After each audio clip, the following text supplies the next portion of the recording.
Yeah. And then Hey, sharing screen.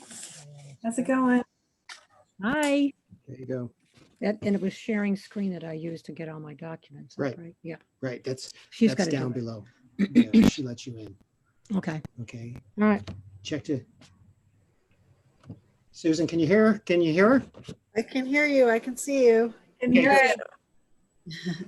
Will I be able? All those two Susans. Sorry. Yeah. Do you want to share your screen again? Yeah, I would. Let me give you that.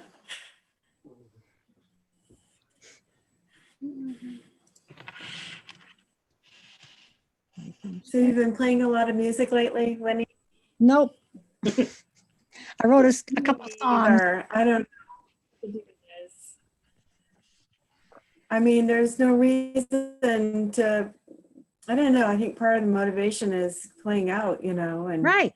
getting Right. ready for a performance. And, there's nothing there. So I've just kind of not played or haven't done much singing either, except in the Yeah. car. Yeah. Right. Just so you remember, you could still sing. Right.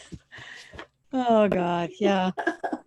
Well, our Deerfield Fair gig just got canceled. So yeah, we're gigless, yeah. completely gigless, completely. I think that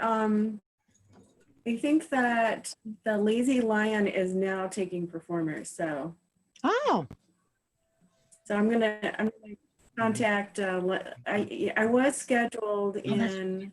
Let's see. I think it was in March. I was scheduled there. So I'm gonna call them back. But they're doing outdoor concerts, outdoor performances. So yeah, good. yeah. That'd be a Really nice like place. going Yeah. there. You should try it, really. Just to Yeah, we haven't do done that. something. It's nice. We've gone to a couple when friends were performing inside. But yeah, I noticed they have all those tables set up outside in a nice area. Yeah. Mhm. Okay. You guys are live on YouTube as well. Oh, boy. Oh, okay. Oh, wow. And it just comes with the packet. Cool. Okay. I keep saying I'm gonna get all of this stuff down pat and everything will go back to normal. Yeah. Yeah. Well, yeah. Every time's a learning curve for me. God.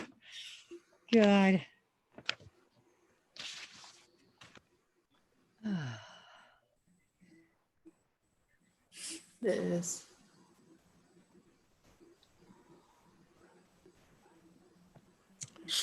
Grace seeing her grandson much? Oh, yes. Oh, good. Yep. We actually were up there last night to see both of them. Oh, good. And how was your trip? Must have been hot. Good. Yeah, it was long, a lot of driving. Good. Yeah. But, I was impressed. It was pretty safe out there in Pennsylvania. They were, Oh, good. all wearing their masks and everything was social distanced. And yeah, we were pretty impressed. Oh, good. So, Good. Oh, was Good it to- as hot out there too? yeah. Oh, yeah. Just like here. Yeah. Summer has, Where Nick's going to be living and working, Yeah. So, good. Well, I'm glad that's a success and it's done, right? right.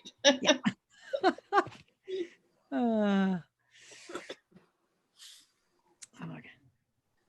It might just be the 5 of us. Yeah. Maybe. What time is it here? 6:59. Oh, shoot.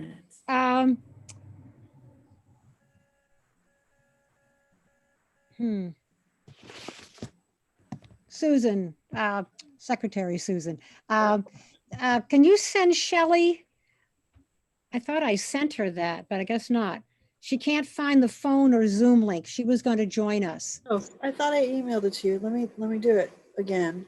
Yeah, But she's still on the list, right? I right. don't She's think an we- alternate now. Yeah, hold on. Because I was just hold on. Let me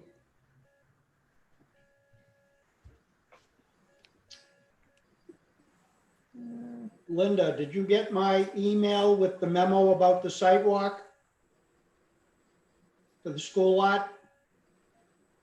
The sidewalk? No. The sidewalk. Oh, I'm sorry. Yeah, Oh. Yes, I did. okay, Thank you very much. I replied. you did? Yeah. Huh, I'll have to check my email. I don't remember seeing that. Thought I did, unless I didn't hit it and it went to a draft.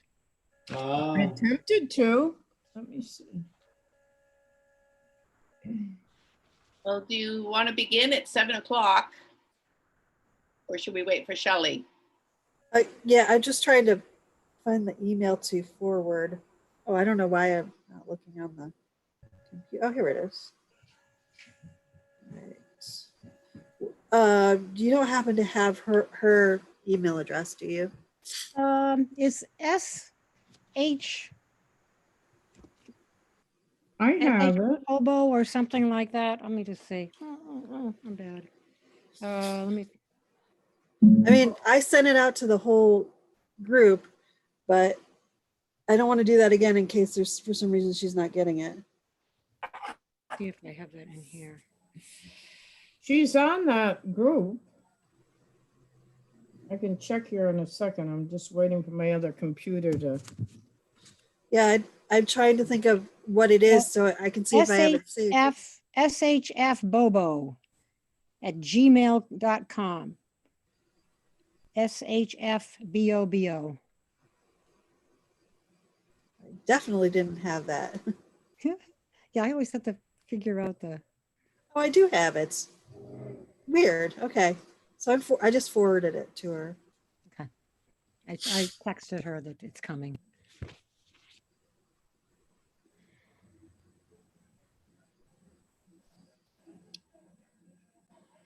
Do we want to make this like an official meeting with a roll call and everything?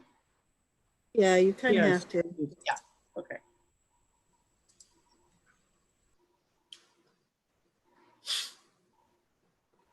You would all have the original letter from last meeting? I have the original. I have the one that you summarized that you sent to us too. Yeah, the one from last meeting. Yeah. The one, right, the one from last meeting, not the one with all the questions in it. Okay, there's one that you sent around after the Oh, yeah. meeting that was summarized. Oh, okay. Okay, that must be what I'm talking about. Yeah. Okay, sorry. The purpose of the big woods, blah, blah, blah. Yeah. Okay. Yeah. Right. Forgot. So that's what we're discussing, right? Yes. I've actually condensed it and got rid of a lot of crap, a lot of it. So I'll bring that up and we can go through the one that you all have, but then I can show you how I reduced it, referred it to ordinances, and then we'll see if we want to drop any parts, because obviously you've got to okay all this. We don't have to okay it, but you want to, we want to discuss anything that you Yeah. want to delete or whatever. So I'll try to make this. And I so appreciate everyone doing this again. This should be it. Yes. Am I going to be, maybe I'll self-impose muteness for the next 2 meetings, so I won't take up your time. But I do appreciate you all doing this. It's a good cause, yes. Yes, that's for sure. Yeah. Hi, Shelley. Hi, Grace. Hi, Hi, Susan. Hi, everybody. Hi, Winnie. hi. You look official with your headphones. Oh, she's in a wastewater treatment plant. What? Where are Looks you? like I'm at a wastewater. Oh, that's right. I forgot. I was selecting a background and I went to Oh. pictures, and on my pictures, I had this. Like, oh, that'll be funny. I'll use this as my A background. water treatment plant. It's a water. Yeah, it's a pump house. Excellent. Funny. I should put a Oh, dam. look who's there.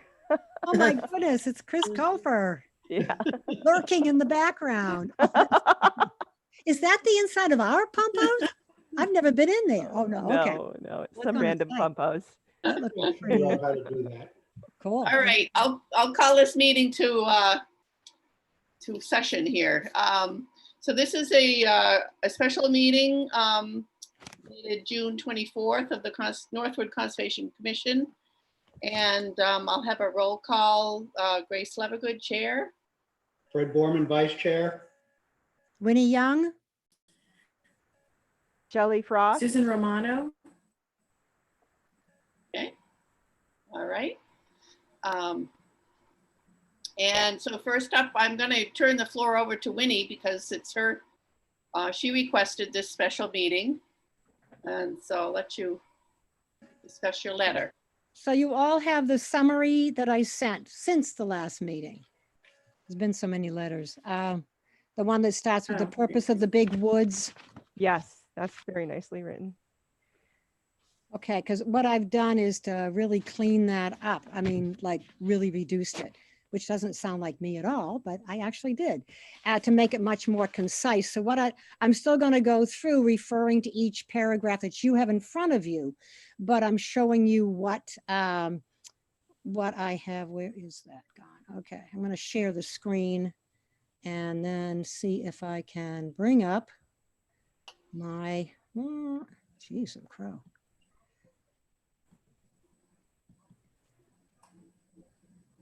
Okay, let me just do this, I think. Can you see a letter in front of you? No, Oh, crud. Is that something that was emailed on June 12th? No, this is the same content. I've just made it a little cleaner and got rid of a lot of stuff. So everything, I really added nothing to that original letter, but I went about cleaning it up today and shortening it. So Winnie, there's a sort of pop-up bar at the bottom. If you hover right above the bar that's always there, that's where the share screen. Yeah, I have that. I Button had is- that on. Let me just get rid of this. Go back down here. Sorry. Worked last time. Honest to gosh, why does it keep doing this? Oh, let me get my technical director, Bob. Thank you. I'm trying to get to the shared screen to show something on my thing, okay? Hold on.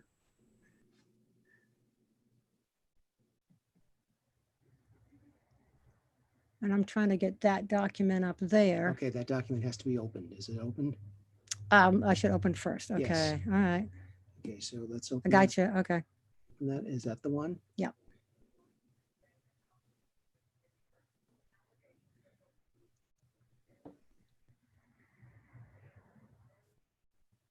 Come on. It worked last time. Sorry, guys.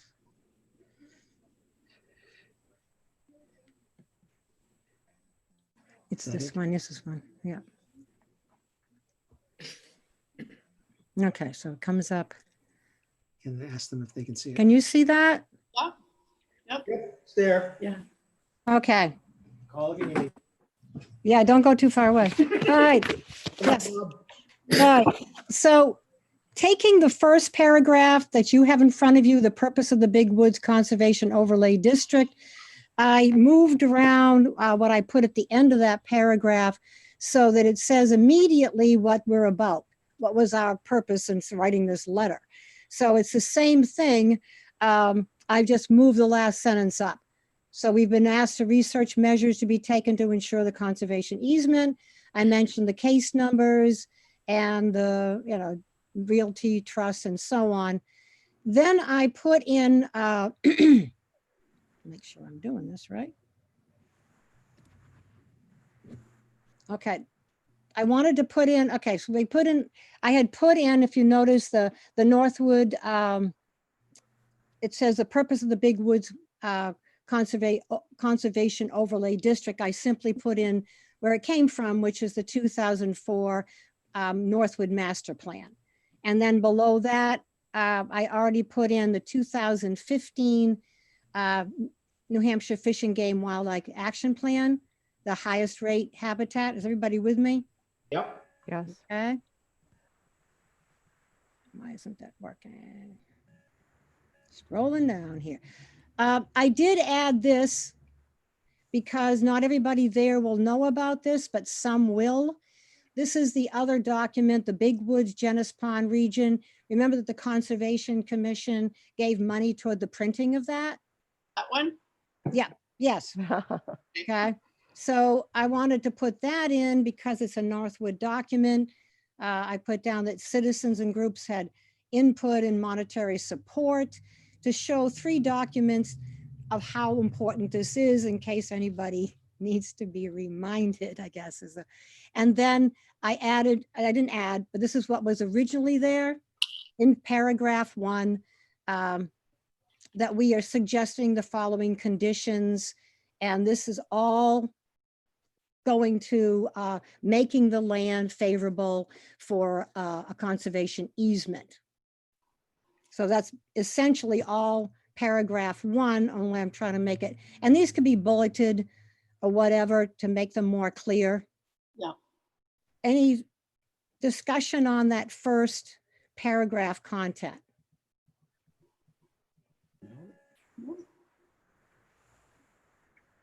Winnie, can I ask about the, can you go back up again? I'm trying to use my mouse to move your thing. Yeah. It It's so didn't tempting. work. Doesn't work that way. Can you go up? The New Hampshire Fish and Game Wildlife Action Plan, because I think somebody may ask, it's just taking that one little thing out of, how did that get in there, or what's a little bit of background on that? Okay, that got in there because that was a quote from the Big Woods Genus Pond region publication. Oh, okay. And it's also in some of the bear paw notices. They've used that, in some of their publications and their newsletters and stuff. All right, that's good. Thank you. Okay. Okay, so, what I did in the second paragraph is I have taken information from I'll go through these one at a time and show you, but I've kind of condensed the information from several paragraphs. Basically 2, 3, 4, 5, and 6 in the letter that you have in front of you, and cleaned it up. And I didn't put down Mr. Dacco said and Mr. Holden said. I'm making it more straightforward, so that, it refers to the ordinances and so on. So again, as in paragraph 2, I mentioned how they got the special exception for the 20-foot, for the work in the 20-foot setback. And it also was for paving and guardrails. These were structures. So it was not just working in that, but that was the ordinance. And then I put down, okay, do that. I work mainly in ClarisWorks, and then I have to go, and Word is not my choice of things. Okay.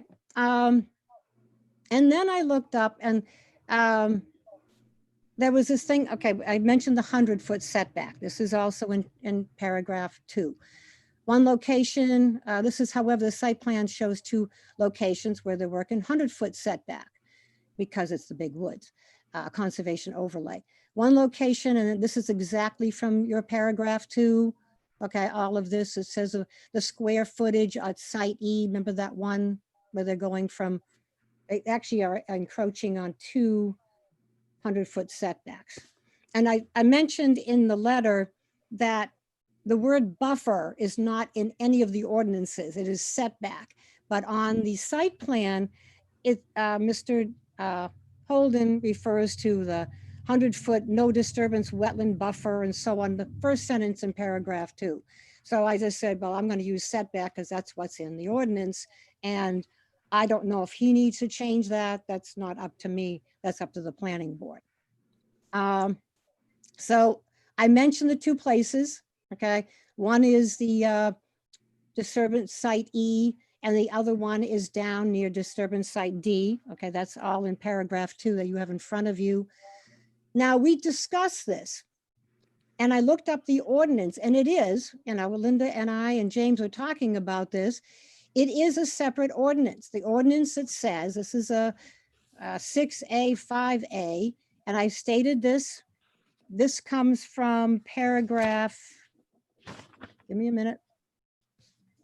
I stated this wording in paragraph 5. And this is in the ordinance. Now, keep in mind, if they can't cut the vegetation in the buffer, they can't cut in the wetland. And I'm saying, I'm totally changing my song on this one. Keep that in there, because that's what this ordinance says. And it says that you have to have 100-foot setback area shall be maintained. No structures shall be constructed within the setback, and the vegetation within this buffer shall remain in its natural state. So they need either they need relief in the form of a special exception or a variance, because not only are they working in that, and not only would they be cutting vegetation in that, but they are also putting structures in it. Guardrails and paving are considered structures. So I don't know if you want to, so in my letter that you have in front of you, I was saying, well, let the planning board figure that out, but this is a separate one, and it protects not only the buffer, it protects the wetland itself. And, it kind of supports the purposes of the conservation overlay district. So What are your thoughts that could be done to support the wetland as much as can be done while still having a decent road crossing? Well, they would have to get, as they did before, because this is a separate ordinance right here. All right, they would have to go back to the ZBA and get a special exception. Is there anything we would ask that the planning board be alert to in their consideration for granting the exception in terms of what protective measures they'll implement while they're constructing that? Well, I do go on to, I put also in this paragraph that they wouldn't be doing any excavation. Is it in this one? I think I had mentioned in here that when the ZBA gave the special exception for the 20-foot buffer, they discussed site E, and they were very adamant about not lowering the hill. Site E has 2 hills, and they've got to go down and put a culvert between 2 hills. And literally site E encroaches on 200-foot setbacks, not 1, but 2. Either side, right? On either side, right. And so they're not going to pave, they're just going to fill. They said that they would not be trying to excavate those hills, lowering those hills. Pam Sanderson asked that question twice in the meeting on the 25th. So if there's more to be said in here, I know that the DES letter that we got the copy of from Stephanie Giolongo, letting Mr. Dacco know what he needs to add to his wetland permit. She had a lot of stuff in there about the roads and protecting the wetland where the roads went through them.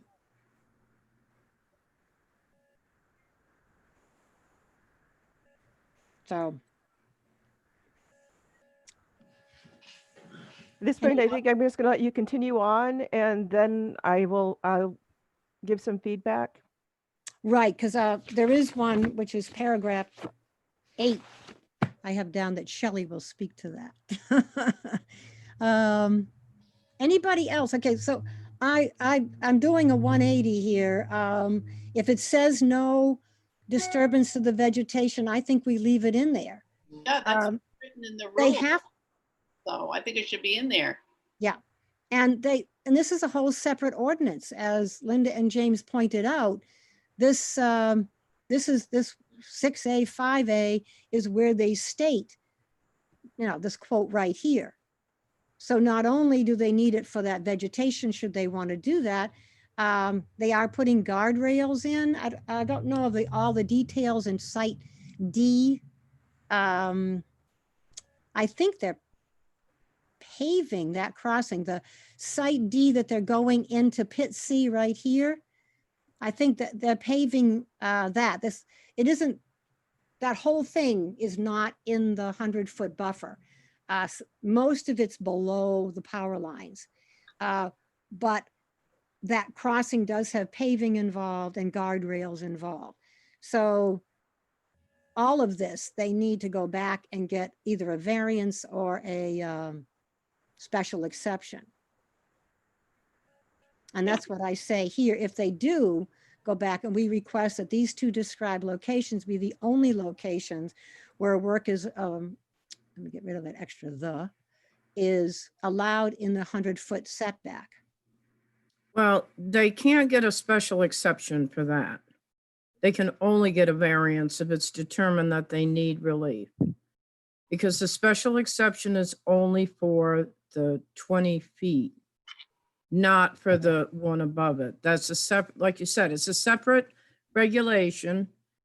And if the planning board would have to decide that, take a look at whether they feel that everything is happening within that 20 feet, and that they don't need a variance, or because the 5A precedes the special exception.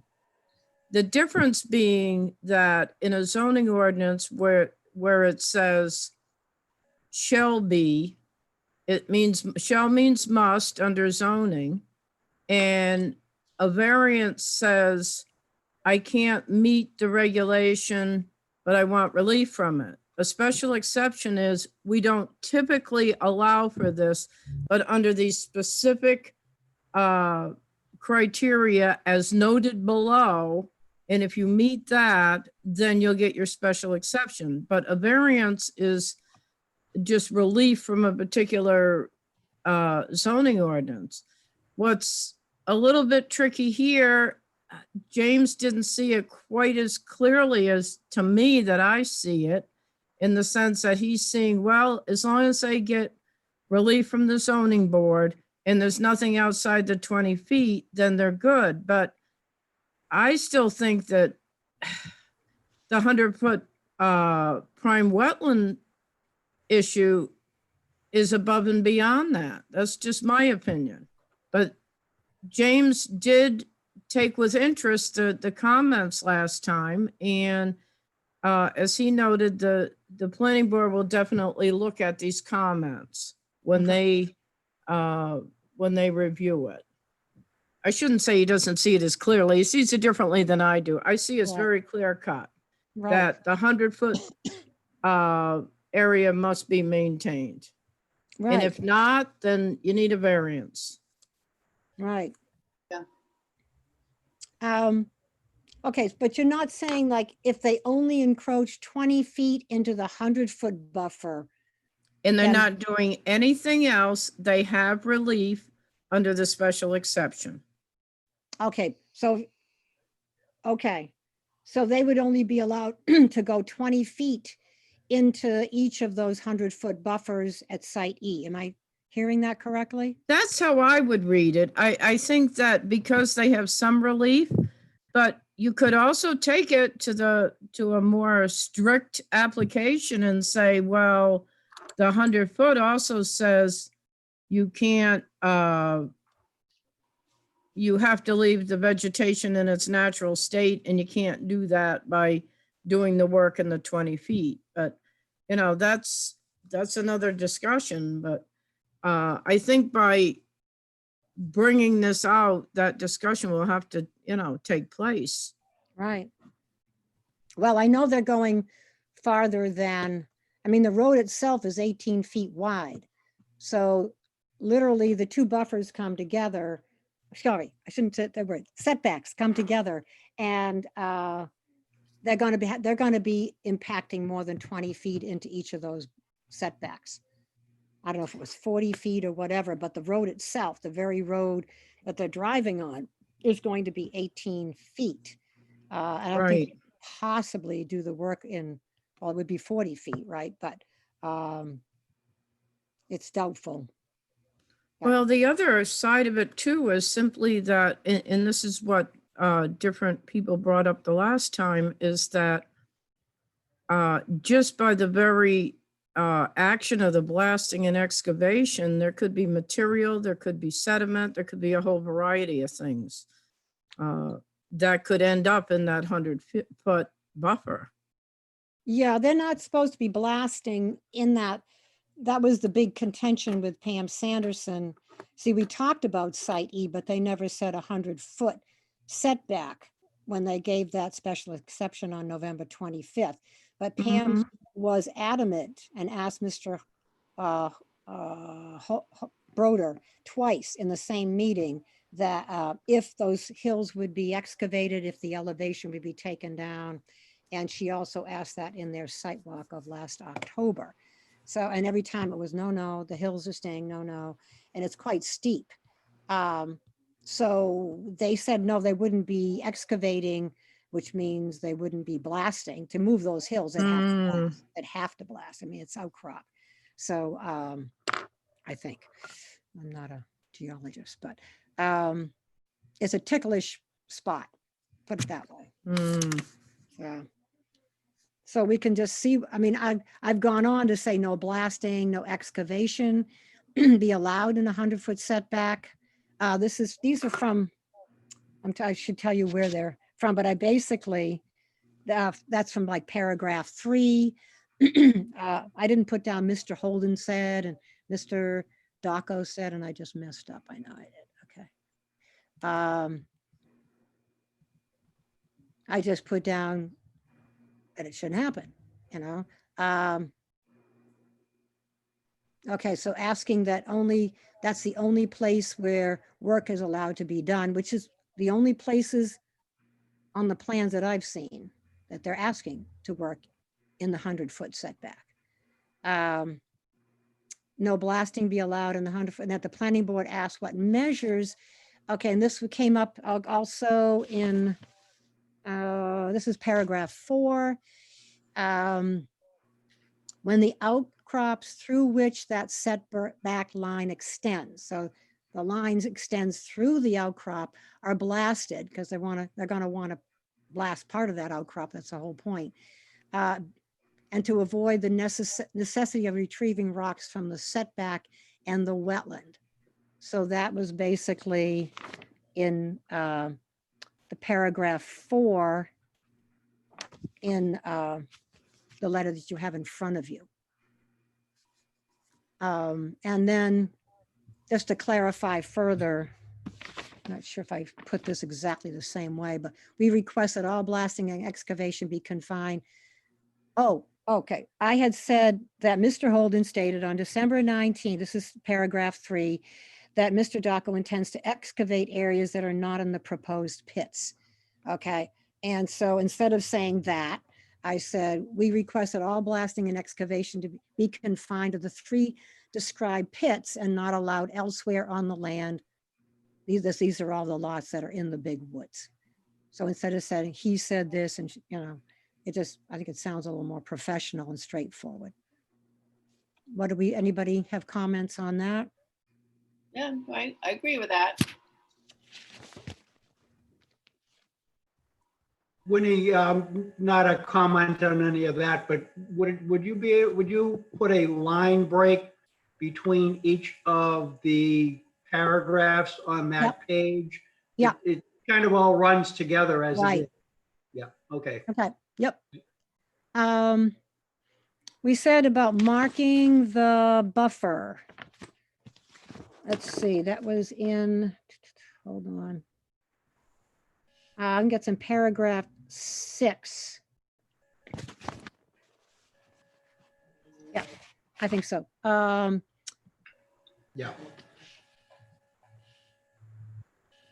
Okay, the 100-foot setback line before clearing and logging to maintain the vegetation within that setback.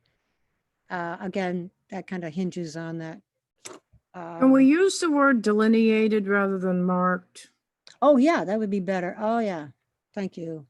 Well, delineated, it's been delineated on the map and not marked. Well, then delineated on the site or something, on site. Okay. Whoops, I just messed up. No, I didn't. How about flagged? How about? Oh, flagged? flagged, oh, that's even better. Thank you, Okay, all Susan. right, let's use that. All right. Yeah, That's what. Yeah, that's then what there I has do. Flag. I like that. Yeah. I'm seeing that somewhere in the letter that you had sent around, right above the paragraph that says there should be an agreement that a conservation easement to be held by an IRS approved land trust will be placed on map 211. So right above that, you write, and I just had to do a screenshot, so I'm sorry, about 3 lines, three text lines above that. Follow the guidelines and best management practices for erosion control on timber harvest operations. Oh, I did use the word flagged. Oh, Right. yeah. Yeah. Yeah. Okay. Ah, Okay, and okay. so what I was wondering there is, well, they can flag it, but what is a reasonable flagging frequency or distance? Hmm. Is every 50 feet About one unreasonable? every, yes, 50 feet is the normal flagging. Oh, great, that's what I Not, guessed. not Okay. more than 50 feet. Yeah, not more. If you have like an angle or something, you want to flag the turn and you want it to be in the line of sight so you can look back and see the other flag. Okay, So those are the basic. so So, we would say a minimum every 50 feet and at turning points in the boundary okay. or So whatever, or flag- just say, I please, would say, you know, I would say, I say we send Fred out with some I would, paint. I would No, I'm sorry. Send me I out think with what? it would be a maximum of 50 feet, not minimum. Shelley? yes, right. Shelley, I think it maximum. would be a maximum of 50. Yes, right. Mhm.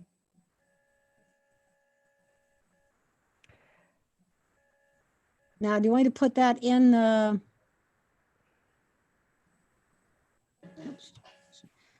Anything about those turns or? I don't think there's gonna be a lot of corners, but there could be. I don't know. I would change that to be flagged every 50 feet rather than at a maximum of 50 feet. Okay. What every are 50 other Flag every common 50 feet. flagging frequencies? I'm sorry, what was that? What are other common flagging distances? Well, I mean, it depends on if there are notable landmarks like stone walls or barbed wire. But in this case, where they're right in the middle of their own lot, I think 50 feet, 50 feet is reasonable, like Susan said. Okay, Should we go with that then? No, that's- yes. So there's more. I'm not sure if I'm jumping around too much or not. On the site plan, there are several locations where the boundary of the 100-foot wetland setback runs through rock outcrops that are to be excavated. So I have a couple of changes coming up. This can be seen on the maps that include topographical details.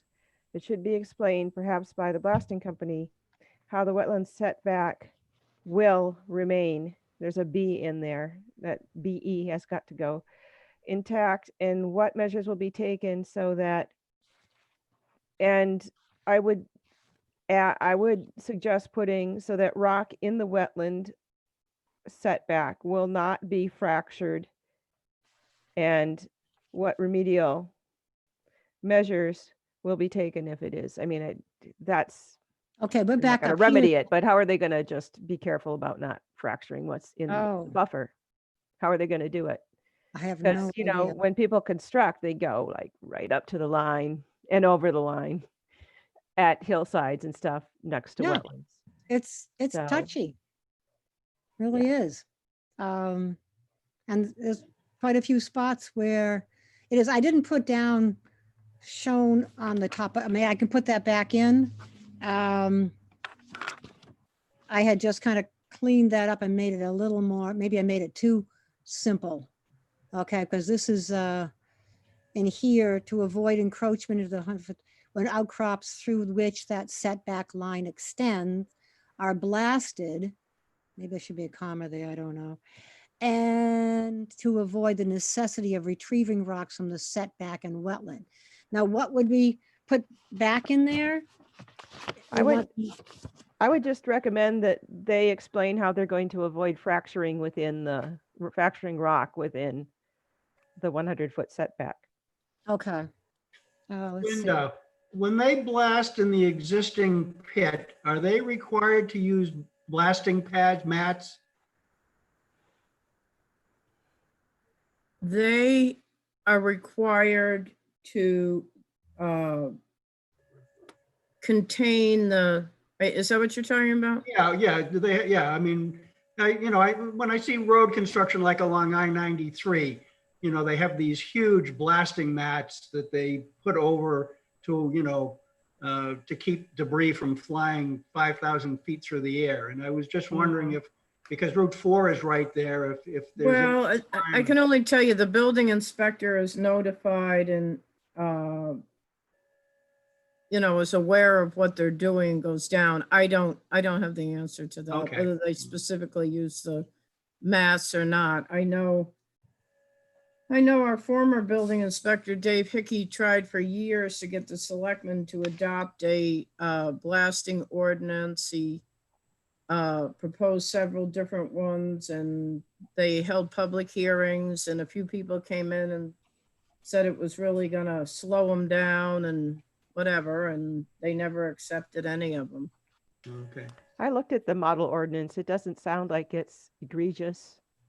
Yeah. That Brandon Kernan put together sometime in the last 2 decades. Is that something that maybe we should champion? Do we have any?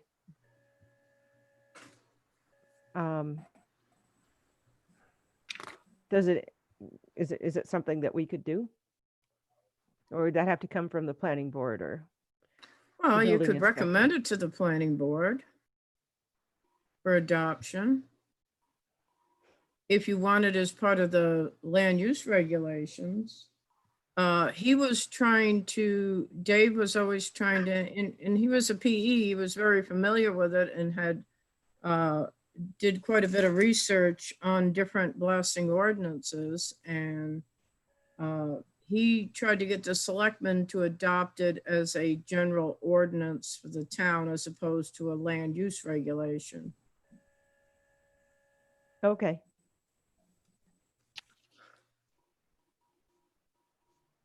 So what other wording should I put in here? Measures will be taken by the blast to avoid encroachment into that. And then I can make this one sentence. In other words, an explanation, as James said, sometimes the blasting company comes in and explains all these kinds of things. I'm not sure if that'll happen here. And so I'm sorry, I'm not sure what wording I would put in here. To avoid encroachment into the 100-foot setback, I can put it at the end here. So and have an explanation from the blasting company of how this all will be controlled when they're Yes, you only could just put a blasting. separate Sure. sentence. Okay.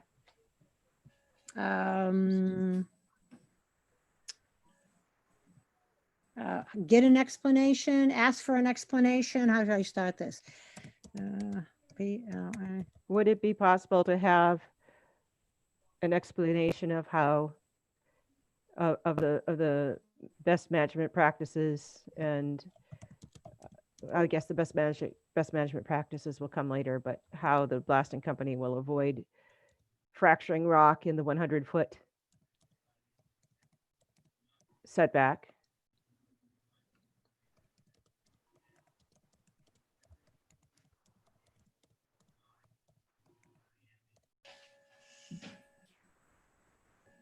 Well, okay. I guess Well- we don't even have to say the blasting company about how fracturing of the rock within the 100-foot setback will be avoided, comma, and what best management practices will be employed for I'm sorry. blasting materials. will be avoided. I can claim that in the 100-foot setback and Comma, setback, comma, or and- period, yeah, period. You just do a period and then Not doing say, that again. And then the- Taylor, hold on. And then asking about the best management now there's best management practices for blasting, correct? they're out there in the world. Okay, The blasters probably operate under a standard set.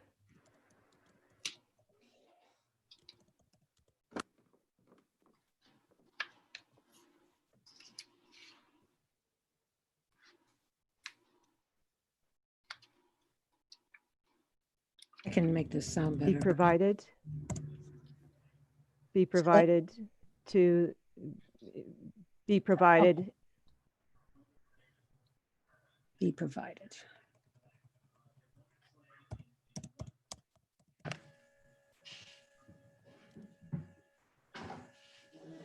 So to make that a little clearer, would you go back to the start of that sentence where it says, would it be possible to get an explanation from the blasting company how the fracturing of rock will be avoided in the 100-foot setback? From the blasting company. So how, yeah, remove that how But from the the, yeah, blasting company, and then that will should come out. So would it be possible to get an explanation from the blasting company how the fracturing of rock will be avoided in the 100-foot setback? Yeah, okay. Okay. Now, yeah, okay, that's good. I know the best management practices for forestry are more of a suggested and not stringent regulation. Is that true of other things too? well, we don't have a model blasting ordinance, so we can't say you need to put in best management practices. So Linda, I was wondering if it's possible to just through the review process, say you need to employ best management practices. And we won't get into the details of what those Mhm. are, but Well, Well, further on, The people that have a license to blast have to get that to the state. But could we go back just for a second? I was just trying to see what I could find in my other computer while this is up. Can you go back to that sentence about, would it maybe be a little bit more, have a little bit more strength to say, we recommend that the blasting company provide an explanation or that's something nice. to that effect, That would be better. That's rather better. than would it be possible? Yeah, Yeah, Put the onus on them to do it. Right. right, Yeah. yeah. Okay, I'll fix that later. The blasting company provide An explanation. yeah. Yeah. Yeah. Yeah, did I mess up? see, I wasn't quite sure how much, if we're making recommendations to the planning board or, yeah, good. Okay, this is better. Provide an explanation. How the, you know, Of how, Of, yeah. better. Mm-hmm. Okay, Sounds okay.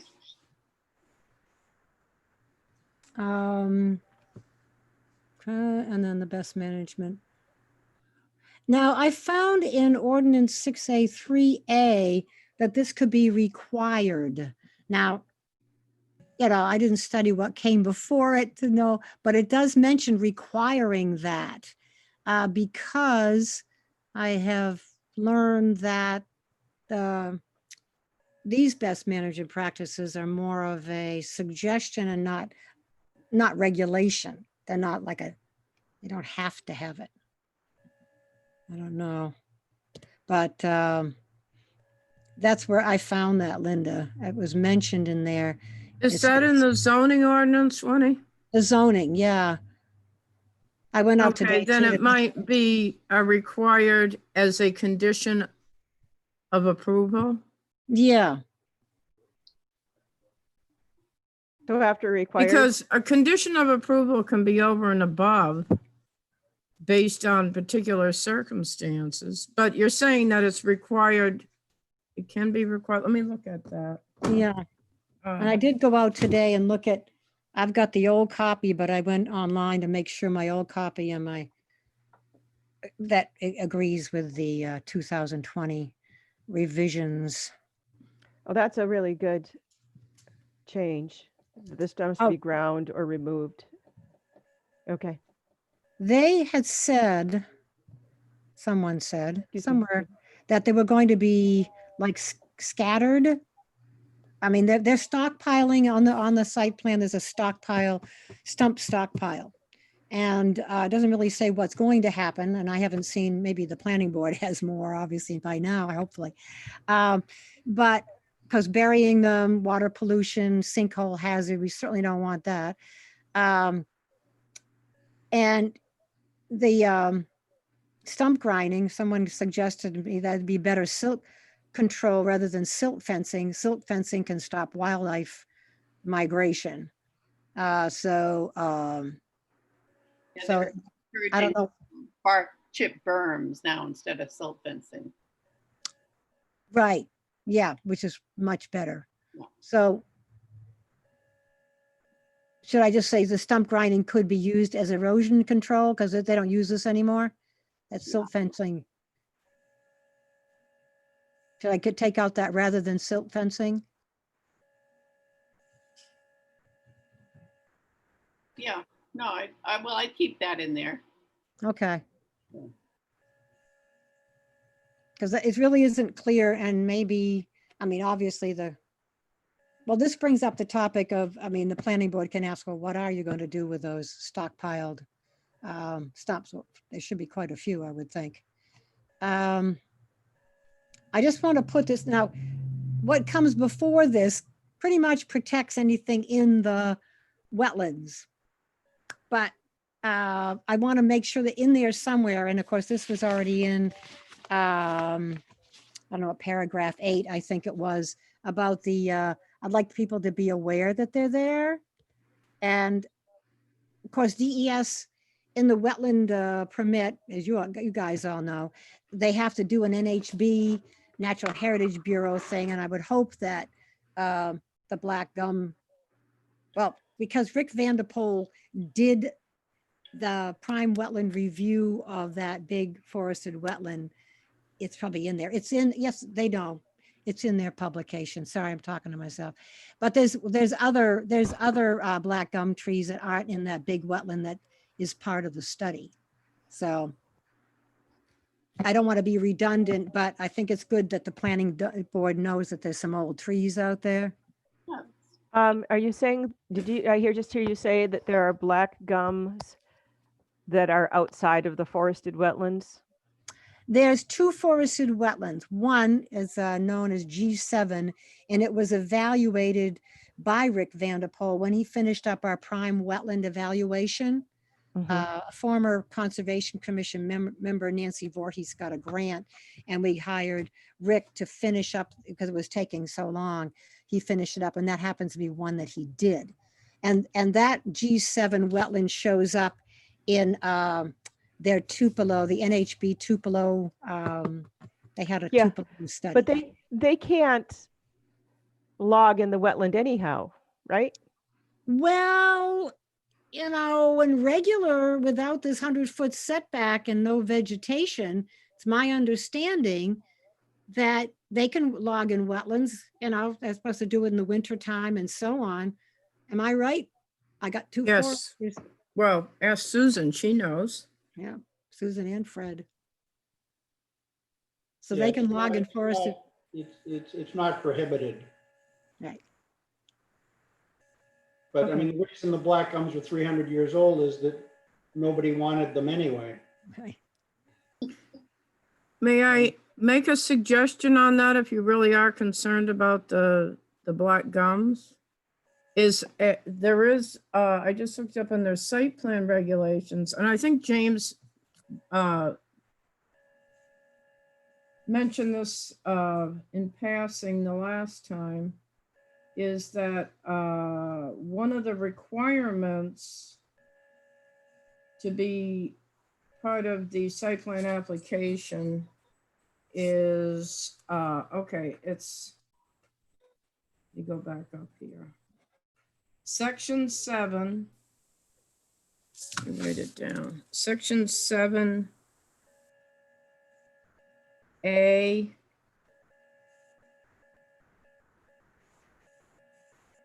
5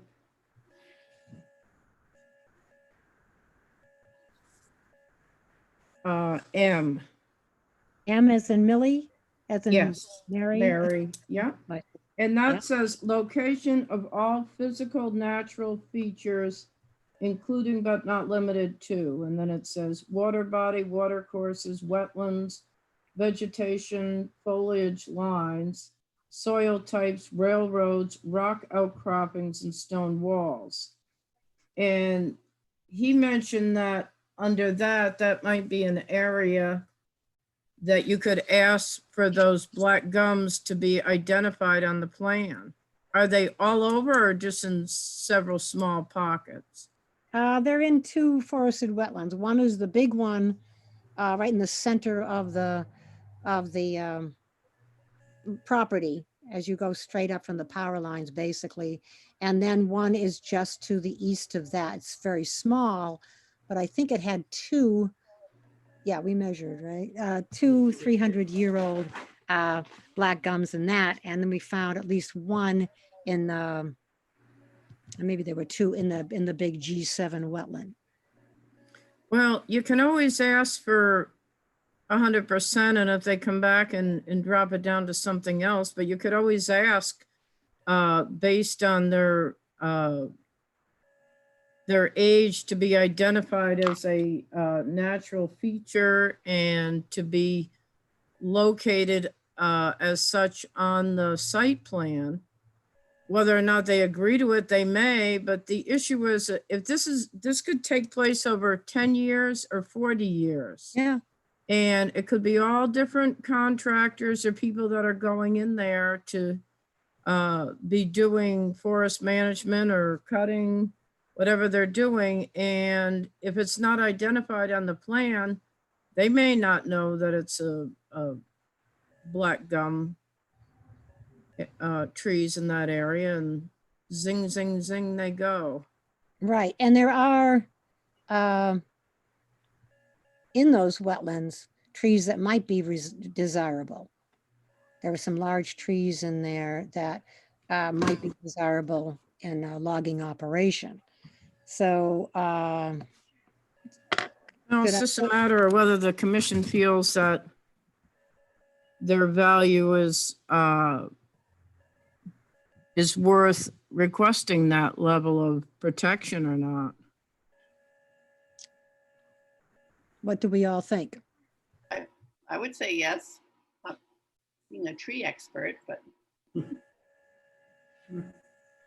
Yeah, I mean, Linda's right. I mean, there'll be different people in there over the years. This could be a 30, 40-year operation.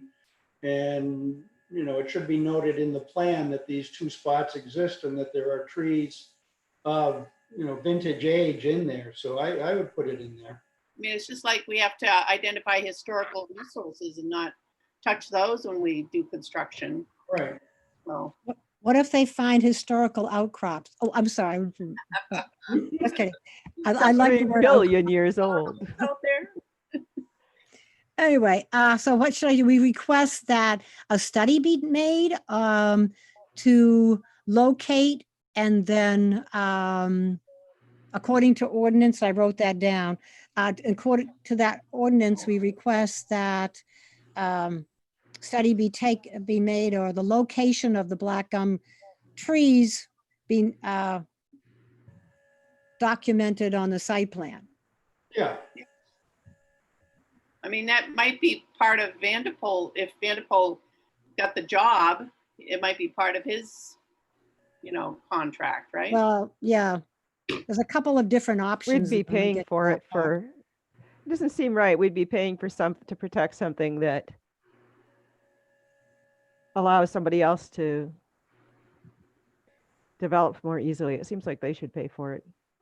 Oh, Pay that's what we're for having what? to do though. That's right. Okay, never mind. Hey, Linda, what was the Oops. site plan reference? 7A5 small m.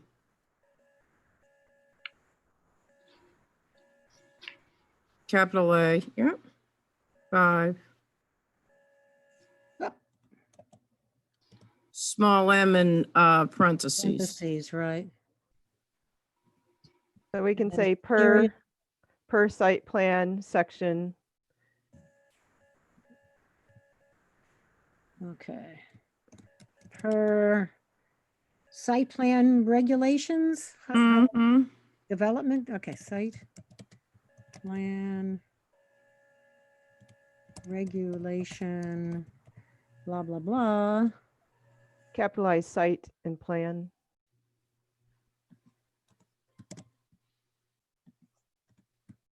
And regulation? I know. No. We've requested the location back in, Be identified identified.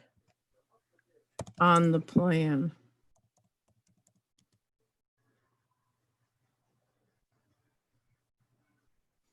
Site plan. In order to protect or something. Or just to protect. I'd get rid of the Yeah, before black gum Tupelo trees, or you could put all.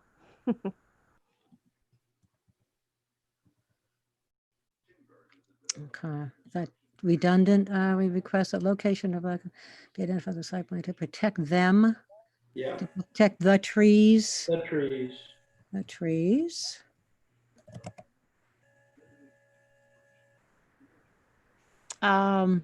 Do I need to put, well, should You I might change? want to put trees up past Tupelo because there's people that wouldn't know that black gum and Tupelo are trees. Oh, yeah.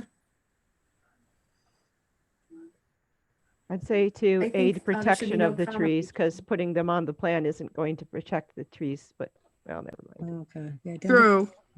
Plan to protect the trees. So take In out order the to- comma after protect. I'm sorry, what? Take out the comma. Take out the comma after to protect the trees. You Yeah. don't need a comma there.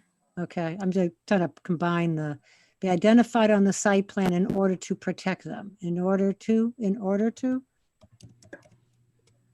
protect. Okay, To facilitate future protection of the trees. I can put all kinds of words in there. Never mind. yeah, I would, yeah. Oh, And let me then the get last down line, Or how about for future protection for or future, something like that? for future protection here. yeah,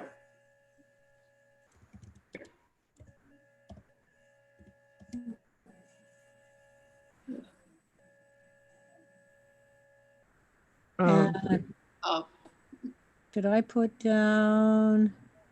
I can get rid of this and put the 300 years old up here somewhere. Requested location of black. no, it's good where it is. Okay, to be identified on the site for the future protection of the trees found. several of which are over 300 years. Yeah, just to get rid of the which. Oh. Some of which. Some of which are over 300 years old. Some of Yeah, get which- rid of the several. Oh, yeah. Yeah, let them wonder if there's 3 or 33. Whoops, I got rid of too much here. Hey, I thought we had more. Anyway, So you want of after the word protection. yeah. Is it necessary to put the actual Latin name of the black gum in there, or are they? Um, is it- I don't know. Some people know it by Tupelo, but yeah, I can take it out. What do you think? Repercuss, identify, but you don't have to get, I'm fine with it. Okay, now we're gonna put Fred and Susan on the spot. What's the Latin name of black gums? oh, I know. Nissa you- sylvatica. Nissa Silva. I could have done it. No, he NYSSA. might be making that up. It sounds like, are we playing Hollywood We're Squares not, here? we're not. We're not making it Northwood up. Squares. Yeah. Sort of like the Brady Bunch. Yeah. Hey, God. Can you put the Um, word of after the word protection, Winnie? Oh, yeah. Thanks. Oops. What did I do? I do that. Muzzle tough to you too. Oh, that's a V, not a. Trees. Good. Okay. Now these were the last two. I had to put these somewhere, or in as much as they're not directly related to the getting of an easement. Okay. But the Conservation Overlay District does have recreational values, but we can get, I figured let's see, this one here needs to be fixed because it's a mistake on their maps unless they've already fixed it. They've got the wrong owner and the wrong number next to their, basically that long strip where that big crossing is that we kept looking at. And this one here, not only is there a trail going along the side of Pit C on the west, but those power lines are trails too. They are snowmobile trails when we have snow, but they also are trails used by hikers and hopefully just non-motorized bikes and runners. So I don't know if we just want to draw attention to that, or is it going too far and should we get rid of it totally? And I would leave it up to Linda to do this one if we don't want it in here, because it's a big mistake on the map, on all their maps. I mean, every map that has lot 34, maps 217, where the crossing of the wetland is, it shows this as being lot 77 owned by Mr. Giles. So this That is a should stay mistake. in. Yeah, I can bring any technical issue about the map to them. I wouldn't include this. It's going to minimize the impact of the rest of it. And Okay. as far as the other, that's really not it has nothing to do with the Conservation Commission. That's up to Co-Brown to decide whether or not there's an issue, or as far as the snowmobile trail and all that. And that's really not anything, unless it was a concern that it was going to cause additional damage to the wetlands or something like that. But I wouldn't get into any safety concerns or Okay. things like that. That's what I was thinking. I mean, I don't want to muddy the waters. I don't want to go. Exactly, exactly. Dilute the Hang on. message. Yeah. Aren't they kind of, okay, so, and it's probably going to come up. Somebody else is going to,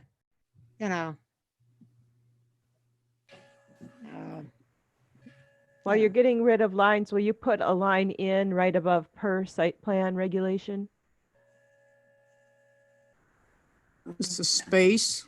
oh, this right here, yeah. Oopsie. It's fine. No, put your cursor at the P for per site plan Yeah, and just enter. So there's a space. Well, separating I it. think there's more of that needs to be done as far as the actual. The line breaks. Yeah, okay. yeah, and that, yeah. We'll do all that later. Okay. space, yeah. Yeah. I mentioned this, I don't know which paragraph it was, but the DES thing. And this we may not want this in here either. But the planning board, I'm assuming because it's been 60 days, we got a copy of the letter from Mr. Dacco, to Mr. Dacco from Stephanie Gialongo of the DES about their wetland application. And that was April 21. So I'm presuming that the application may be completed by now. But Stephanie listed road changes, requirements of the restoration plan, a work schedule, the timetable. Is this muddying the waters too? I mean, I don't know if the planning board sees the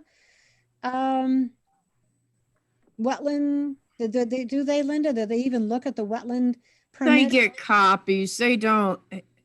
James may look at it, but if you're going to put that in there, I would definitely leave out the it would be prudent part. I would just say we recommend or suggest the planning board view the DES wetlands permit. Okay, It almost sounds like you're yeah, I like that word. inferring that they wouldn't do it, which they probably wouldn't, but Better not.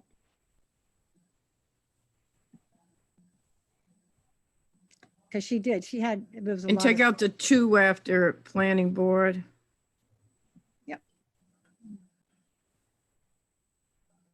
I don't know why that didn't make a wiggly line. Okay. And I'd say because it lists road changes and requirements in the restoration plan and work schedule. okay, should I just put that and then get rid of You get rid of in the letter of April 21st, blah, blah, blah. I don't know if that would, hold on. because that was her requirements, and in that they mentioned that the oh no, maybe it's in something else. Never We mind. could say which should contain the restoration plan and work schedule. Oh, I Or don't should want to contain say. changes. I would rather say that she commented on that. I don't want to say that we're saying that it has to be. And I'm assuming, I'm hoping the planning board wants a restoration plan before they grant the permit. But I Oh, don't they want, have to have a restoration plan. right, but okay, yeah, they do. But So does that have to come in before the planning board makes their decision on the excavation permit? Is that something that the Oh, I planning board- suppose they could make it a condition, but that would be kind of silly if they didn't have it. Oh, They wouldn't know what it was. right. I'm hoping that they want us, I mean, that's They- huge, You know, huge.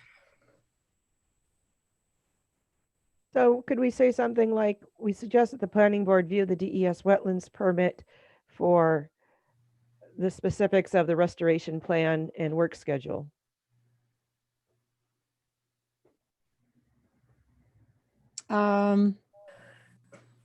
Say that again? Is it making us sound like we're requiring it? I want to say that the DES how requires it. about I don't want to, suggesting that they view it? We could even say, we suggest that the planning board review the specifics of the restoration plan and work schedule included in the DES wetlands permit. Period. Yes, that sounds really good. okay. I don't Then think she, you're focusing on what you want them to look at. okay. We suggest the planning board view or read. The details of the restoration plan and work schedule. I'm going to put required. This is what they're, Mm-hmm. okay, the details of the requirements, if you don't mind, because this is their requirements of the restoration. Now I'm losing my, I have to look at the thing, restoration plan.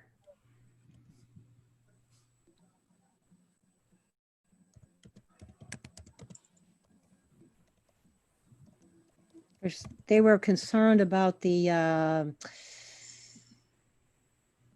protection, whoops, I should be an S, the road construction and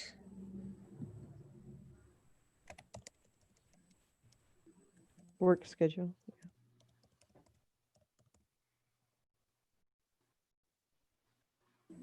Contained in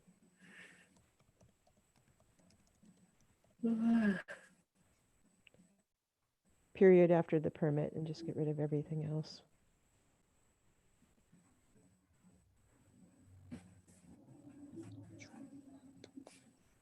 The less they have to read, the better. You got a space issue after restoration plan. Oh, yeah, we do.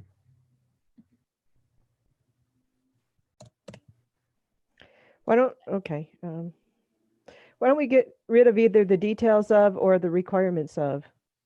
Oh, okay, the suggested the planning board review the details.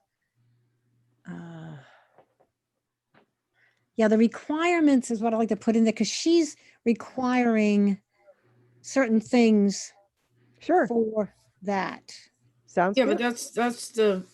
that's on every permit. Every permit may have certain requirements on it. Right. Okay. So keep both of them or get rid of?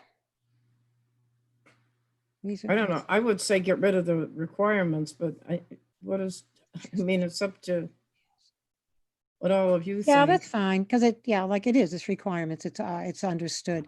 Details, And requirements. Yeah, that could work, but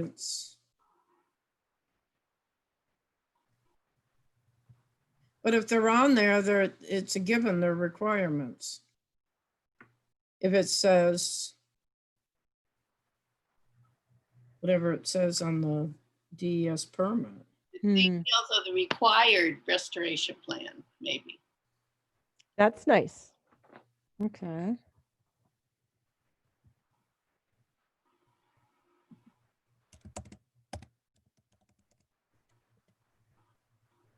Yeah, that kind of covers over. I got too many of those on it, but okay. Well, maybe I'll do that. Don't do that. Okay, so here is where, Should there be a comma after road construction? So that the road it's not taken that as the work schedule of the road The- construction. Oh, yeah. The true. Oxford comma. Okay, come on, don't do this to me. Okay, this is where I stopped doing changes. Somewhere, we need to discuss easement, we need to discuss the water concerns, our aquifer. This is the former paragraph 8 minus the stuff that I've already moved up. And then probably the easement would come last. I also want to talk about the third-party review. So perhaps the third-party review and the easement details would come last. And Shelley, if you want to speak to this, what would you suggest we put in? I wanted to make the point that there's been no bedrock aquifer. We don't need to put it in that reference to Northwood Ridge. But the point is, we don't know what's out there. We know is there's no sand and gravel, but we don't know if there's any bedrock. There's no studies been done. Well, we don't know of any areas that are really hard to get water out of in Northwood. I mean, we've got areas of poor yield, but no yield. So I would say that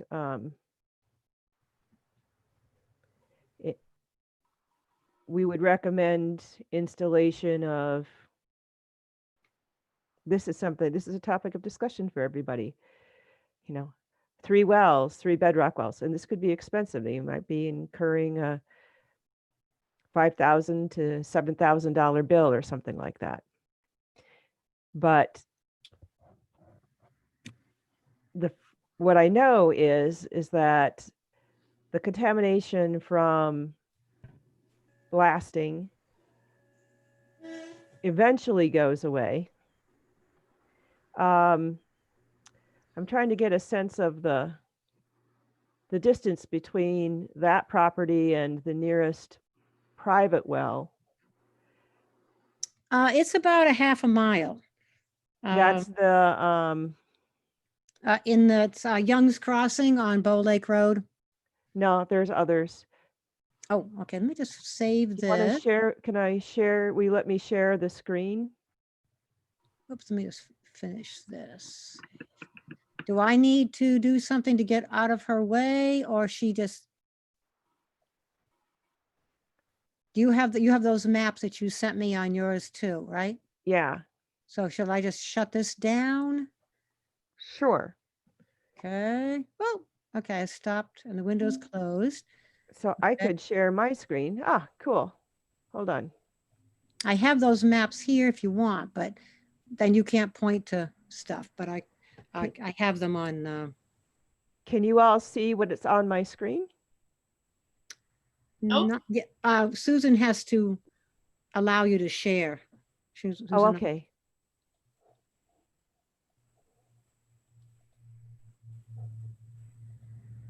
I thought I had it set up for everybody.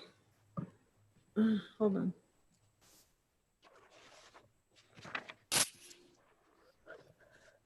Okay, so it's There we working. go. Beautiful. Cool. That was just me. That was my mistake. So Okay. here's Daco's property. Okay, he's And all, okay, good. it looks like this is 200 meters. So 600 feet.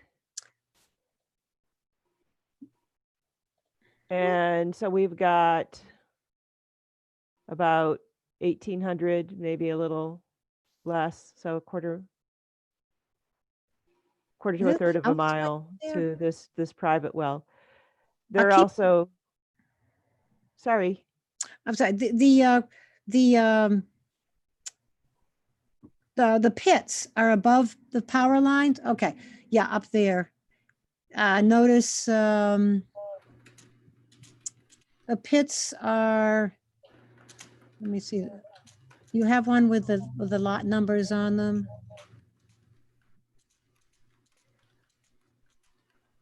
Got that long skinny, right. Yeah, you can only get the lot number if you click on it and it shows up here. Oh okay, yeah, 'cause- there it is. Okay, yeah, I okay, just had so to zoom in enough. these properties are above lot 15, that long lot going left to right. So the lots in question are above that. There are 214, you can see 211-14, 211-2, 211-16, and 211-17. And 17 has both pits A and B in it.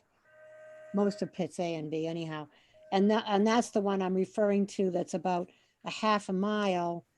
The pit itself would be about a half a mile from, This is the expansion area? yeah, Shoot. Okay. I'll have to update something I sent to Ridgely. I was trying to get it. I was trying to find out if they've received a permit application for those lots. They haven't issued a permit for those lots for the alteration of terrain. But I don't know if they've received an application. yeah, I don't know. So I need to update my email to him and say, hey, it's these lots, not lot 35. So 14, 16, and 17 Yeah, and 2. and 2. Okay. And yeah, 2 through 17. Okay. and, Okay. And here are other private wells. right, so the Toby one, so if you're looking at 211-17, and you can just barely see the Tobys. Tobys are one Young's Crossing. They're the first one, and that's all Young's Crossing that you can see in the upper right. That's the development or neighborhood there. Okay. Okay. So I have a question here because I've actually experienced sediment in our own water due to explosive activity nearby. And so I'm wondering, yes, I'm wondering if, the impact to us was that the drinking water, particularly, there was sediment in the water. So I think to help mitigate that issue with these people with wells nearby, is it possible to use their wells as testing sites? Because that's really what we're checking, right? To see if their drinking water is okay. And so instead of having monitoring wells, could we go ahead and test the water from landowners who are willing to participate and then somehow mitigate their loss of drinking water by providing drinking water to them? I mean, I think that kind of hits the problem is the drinking water issue and the sediment in that. What do you think? Is that something that's done? I don't know. I think the only thing you can It just do is require monitoring wells somewhere on strategic points on the site. I don't know how you could possibly, because once the planning board makes a decision, whatever those conditions are, goes forward. So today, John Jones owns there and he's more than willing to give permission for that. Then that would have to either be a recorded document that the well could always be tested as part of the site plan. I don't know if people are really going to want to do all that. And then it would be an enforcement issue later. It's not an enforcement issue for the property owner that's doing the work, but it would be difficult to try to include private property owners, which could change over time. It could get real problematic as to how you would do it. Oh, I think to do it, you would have to get, the distributed three monitoring wells minimum, so you know which way the bedrock water is flowing. And also have water samples taken before with the parameters selected based on whatever the blasting materials are and sediment. And then have samples collected after pit closure or after the blasting's done, So- depending on the so length how of can- period. This could go for years, right? So will go for years. So we could require an annual sample from each of the wells. You could get into some pretty hefty requirements. I don't know if it's legal or not to do that, but you could do that to say, we have no But- idea. You could go out there and contaminate it and we'd never know. And we wouldn't be able to point to you because we don't have pre-existing conditions to be able to say you've made a change. So you would want them, if you're going to put in the wells, they should have the water sampled, water analyzed beforehand. So if there is a problem because of their operations, they would be responsible. So if you had the monitoring wells and it indicated that there was an issue with sediment and it likely contaminated the adjacent wells and well water, then how do you somehow solve the big problem? Really, the big problem in the end is that person that has that bad water. So, I mean, and monitoring the wells is to find out if they're going to have bad water, but then if they do, how do they take care of that? So Well, then they would was have it- the legal basis to say, because of this test, you would construct it. You would say, if testing indicates contamination here, then test the downstream well water. And if they have a problem, then supply them with treatment until everything gets diluted to below. There's an issue. Often nitrate Sure. can go high above the primary water quality standards for drinking water. Right. So I guess it would be on the shoulders of the landowners with the contaminated water to follow through with that and resolve the issue. Not if it's shown that it's because of not if you have testing from before blasting and testing after blasting and concentration gradient showing it's coming from or it's come from the blasting site. 3 wells isn't going to give you a lot of definition. But if you didn't have it there before and you have it there after, and then it's in the downstream residence wells, then you have a basis of saying, this is the person, this is the entity that contaminated the water. Therefore, this person should provide water treatment for the people affected. But you have to have something before, water quality data before and water quality data afterward. We could say, give us a 5-year snapshot. Okay. You know, that's Okay. something that could be done. I don't know And- if we have the will to do that.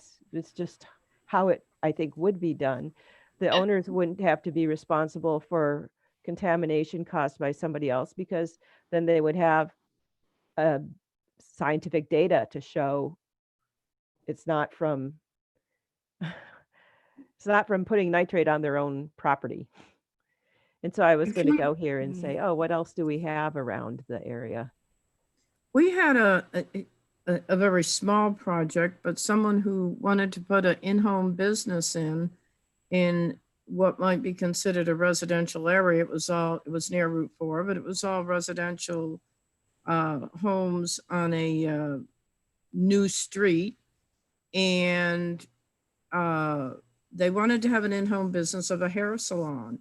And one of the abutters was extremely concerned if the residue from hair coloring or various chemicals being used in that business could contaminate their drinking water. And the planning board required the applicant, as a condition of their approval, to have a water test submitted before the plan would be signed of their own well. And like Shelley was saying, every so many years, they would have to do another water test. And the applicant said, well, why would I have to do my well? They're concerned about their well. And the planning board said, well, it would show up first in your well before it went anywhere else. So it was kind of the same concept, that they had to provide a water test before they started. And then obviously if the neighbor shows up with something in their drinking water and they chose to have a test,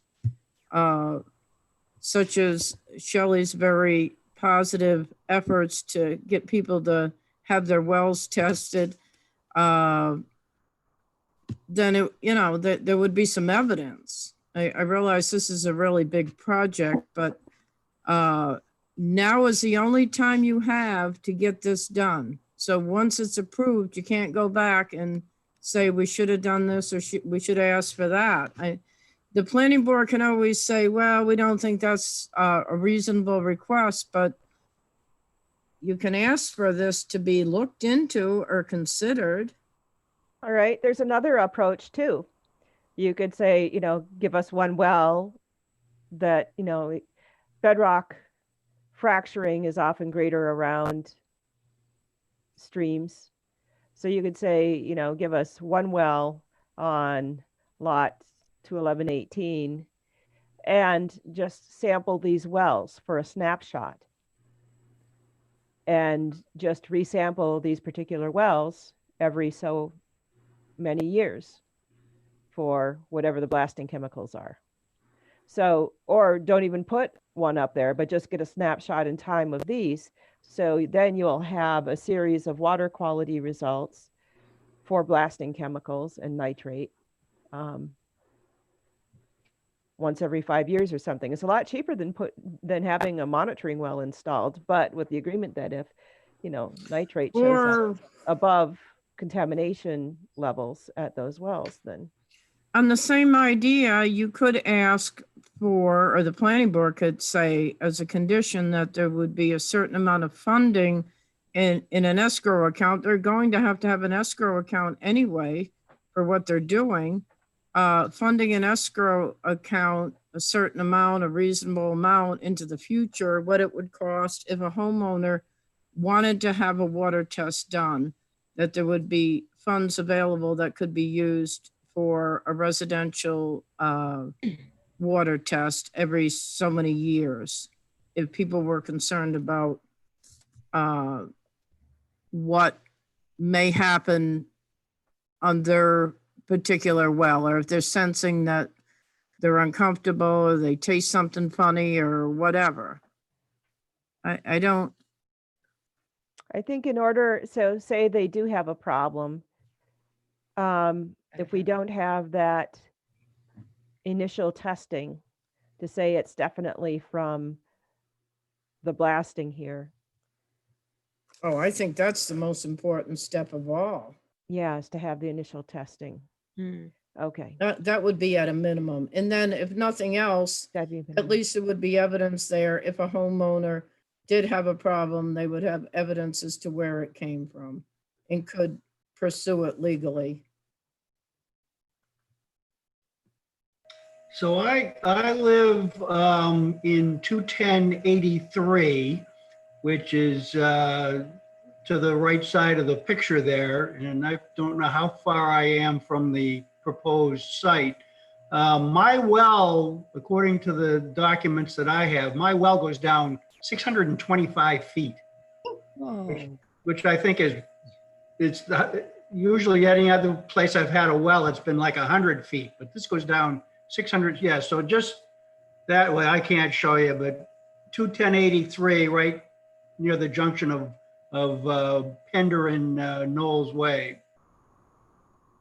Oh, right there. Yeah, well, yeah, down on the bottom. So 21082 is the corner lot, and I'm the next Oh, one. sorry, that's 63. Yeah, 21083, yeah. Yes, a right lot of residential homes in that area. Yeah, we got 40 homes in the in our development here, so. We should we It's a could, well. I'm sorry, go on. That's okay. I was wondering if the depth of the well was related to the water table, access to a water table. Is that why it was so deep? Because that's extreme. I'm assuming that because I don't have any documentation on that, just that the depth of the well is 625 feet. They might, you might have a fracture at 50 feet, but it just doesn't yield enough water. Yeah, So well, not they for keep 40 going houses. down. Yeah. Yeah, I mean, just an anecdote is when I lived, the last house I lived in Connecticut, they had to blast bedrock for the foundation of the lot next to mine. And we started getting manganese in our water, turned everything brown, and had to put in a $5,000 mitigation system to get the manganese out of the water. That's a good point. There Yeah. could be water quality changes other than the chemicals that are used in the blasting. We had to go, we went ahead and put in a reverse osmosis system. It cost so much money, but in order for us to be sure that we had clean drinking water, I mean, that was the only way that we felt we could be sure that we were safe. I'm just worried about all those other people. I mean, that's an expensive sort of thing to have to do. I know that with gasoline sites, you can usually count that the gasoline contamination, you can usually count that the petroleum components are only going to go a certain distance typically. What was on the ridge was MTBE, which is really recalcitrant. So it could have a longer plume. So I don't know what the deal is for the for blasting chemicals, honestly, and how long they persist. So I don't know where, also the elevation where they would be blasting. I mean, I don't recall the depth. I assume not more than 30 feet. And then they They're would be only going fracturing down- the bottom. Right. They're only taking down the surface 4 to 5 feet. Is that all? Oh, okay. Not too, That's what they said. You think we should require a hydrogeologist be hired to look and see whether this is an issue? that's a good question. I mean, because a lot, I think we need an expert involved with this because it may not even be a concern with these deep wells. I That's a can't good point. understand why they're only proposing blasting 4 to 5 feet. That, based on what their front pit looks like, I mean, it Good doesn't point. seem financially feasible to only blast 4 or 5 feet of rock. I don't get it. It just doesn't sound right to me. Yeah. Now that you mention that front lot, if you're taking down a whole hill, maybe I don't know how they're measuring that. Because they took out that whole hill. Huh. But Linda, do you recall? I mean, that's all I've ever heard is 4 to 5 feet in all my notes and stuff. I know, they make it sound like it's not going to be that deep, but it has to be. Right. I mean, 4 to 5 feet to me doesn't seem like it would create that much of an impact fracturing bedrock further down, but Did they say 4 to 5 or 45? well, that's what I wonder. That's, oh Pretty my much. God. Like the- That sounds much more reasonable, 45. Yeah, Yeah. 45 sounds. Ah, Because I think the sides are going to be stepped down, so I bet it's, that must be right. Oh, Winnie, I don't know if you still have this part in your letter or not, but it says, study has been done to determine the existence of a potential bedrock aquifer. Did you take that out as is the source of water for the Northwood Ridge No, it's community? still there in the rest of it. I didn't do any revisions of, so Okay. that's still there. I have one Um, more comment. I'm just going to step away from that for a second and just get it in while I can. So after the words Northwood Ridge community, monitoring wells at the site would detect if fractures caused by blasting 4 to 5 feet below ground level.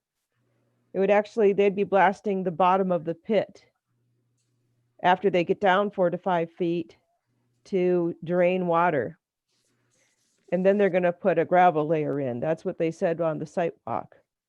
So I would say by blasting 4 to 5 feet below the future pit bottom, as opposed to ground level. Okay, pit bottom, okay. Pit base, the base of the pit, Yeah. below the future base of the pit. What does that mean? It means they're going That, to, that means it could be pretty deep. it says once they're done Okay. blasting and harvesting the rock, they're going to blast again the base of the pit so that water won't pool in the pit.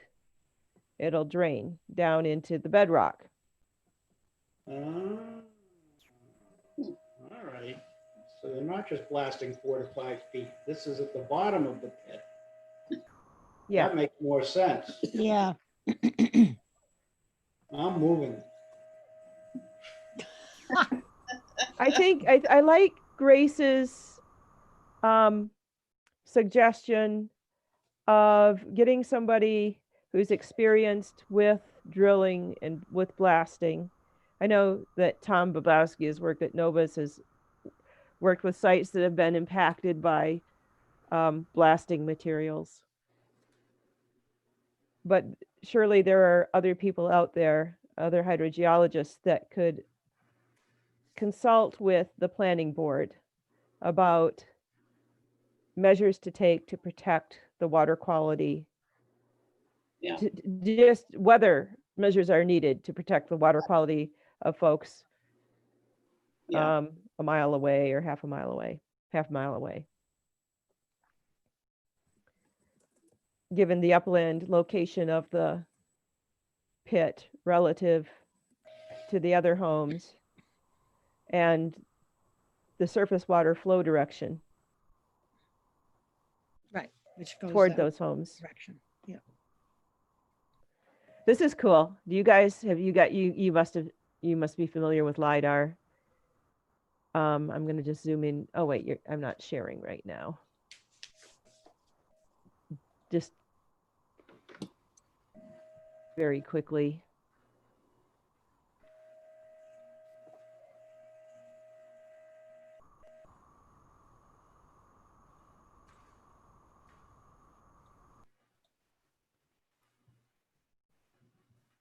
Yeah, that's cool. Oh, Doesn't wow. that just really pop? So here's where they're going to mine the rock.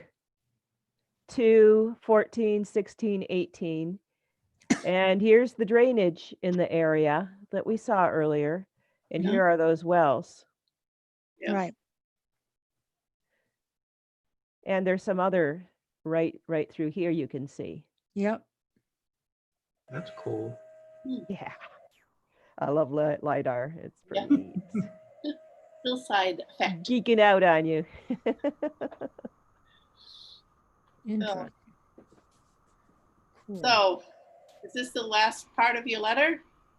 Oh, we still have to talk about wording of the Conservation Commission, conservation easement, and whether we want any kind of third-party overview for the work being done out there.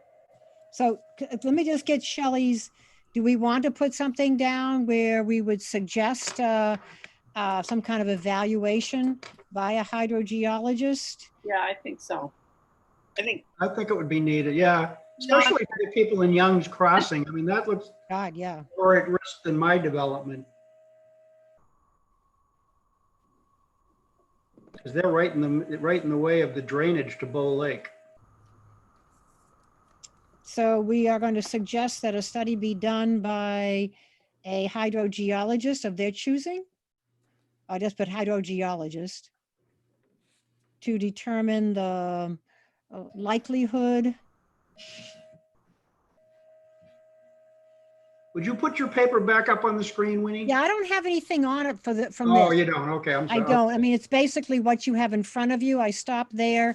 I wanted to get Shelley's input. Should we mention that? Okay. So we're not going to say monitoring wells no, at this point, get advice from hydrogeologist. right? Yeah. So that's basically our study be done or get advice from a hydrogeologist to determine Impact. to Potential impacts from blasting? On water quality. Yes. Yeah.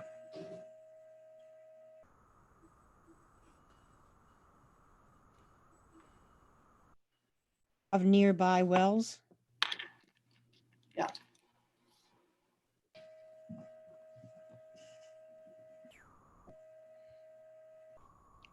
Okay, just leave it at that. Should I Yeah. say anything about the, no, we've already determined that. That's it. Should I mention that there's been no, bedrock study there? No bedrock aquifer evaluation in that area of town? Sure. Yes, that would speed things up for the reviewer. Also, what if they'd say, we don't want to do it? We're making a recommendation. And we'd say Well- alternately, without a hydrogeologist's recommendations, as a minimum, conduct sampling of downstream wells for a current snapshot of pre-blasting conditions and monitor the water quality over time at a minimum of X wells. So if But, they I do mean, the but study, we would suggest sampling. The details really should be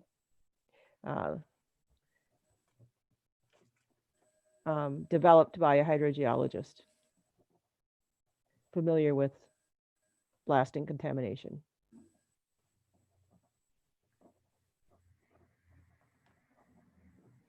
That needs to be tidied up a lot. Yeah. Okay. I Oop, did Sorry, Chris. contact, Aries Engineering did the water district study when they found that there was benzene in the water initially. They did a study for Acorn Ponds, then westward toward like Tucker Brook. They did pretty much as far as Bow Lake Road there, and then on the south, they did Bow Street, which is just across the street from us and behind the elementary school. And they did a study of like the park area. Okay, but that's where they stopped. And I did I did contact them because I wasn't sure how far they went. And so, but that's what they told me. And so that's one company. There's probably lots of other Oh, companies. there's lots of other companies. Yep. Yeah. Geo Insight, GZA, Roy F. Weston, Novus, lots of them. So we don't have to get into those details. Okay. We just all right. want to say somebody who's familiar with, remediation of blasting contamination. Mhm. And also, I think Linda's suggestion was great, is that they consider having a reserve, having, An what's the word, you escrow- guys? Escrow. An account? escrow account, yeah. But maybe that could, depending on the outcome of the hydrogeologist's report.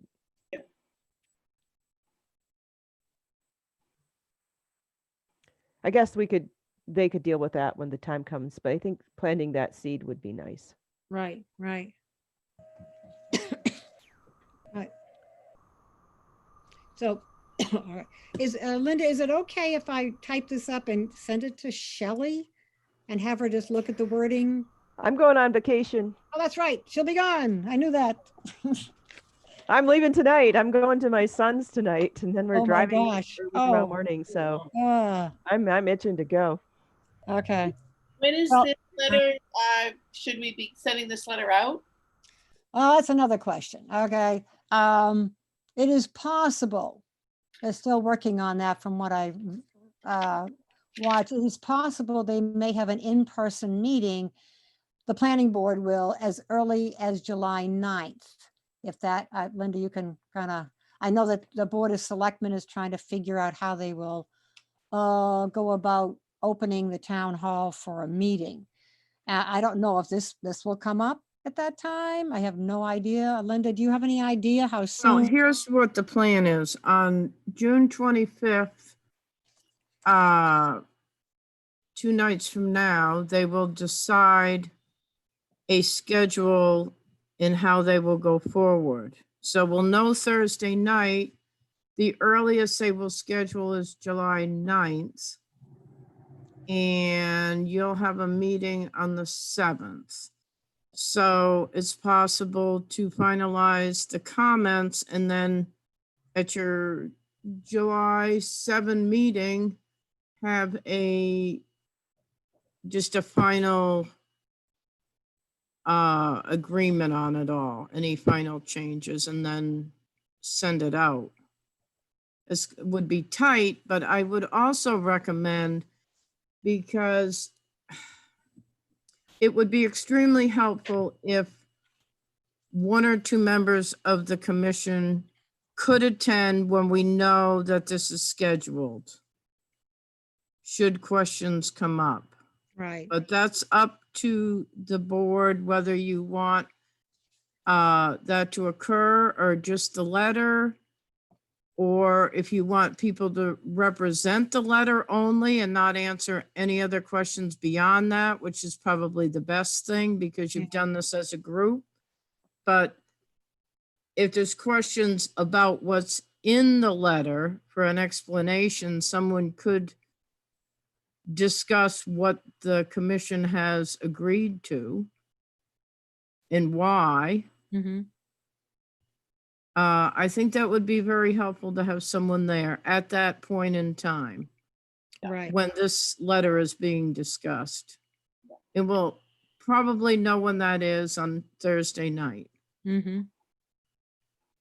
Now, there's no way possible that they could okay the excavation permit on the 9th. They haven't really started deliberating on this yet, correct? Or I can't imagine that they are it's highly unlikely. I'll just leave it at that. yeah, It's going to be so difficult to even have the first meeting with all the logistics involved and having people come in one at a time to the abutters. The plan is that the board will do it as a live stream and say one particular case. Let's just say this one. Say there's 4 people from the public and the applicant, then they're going to have to wait somewhere and then bring that group in and set them 6 feet apart. And it's going to be a challenge for a while just to even have meetings, let alone try to cover a lot of ground on those meetings. Mm-hmm. So Well- I would say it's highly unlikely they're going to make any decisions. And if they have this letter and it raises, some issues that they want to look into, then it's likely that they will request to continue it. Mr. Holden has, just for purposes of meeting so he doesn't have to keep writing continuances, he actually asked for a continuance until October, but wants to be on the month-to-month schedule once it starts. So I may misunderstand what their plan is, but I think that they do know that there's still a lot of ground to cover on this.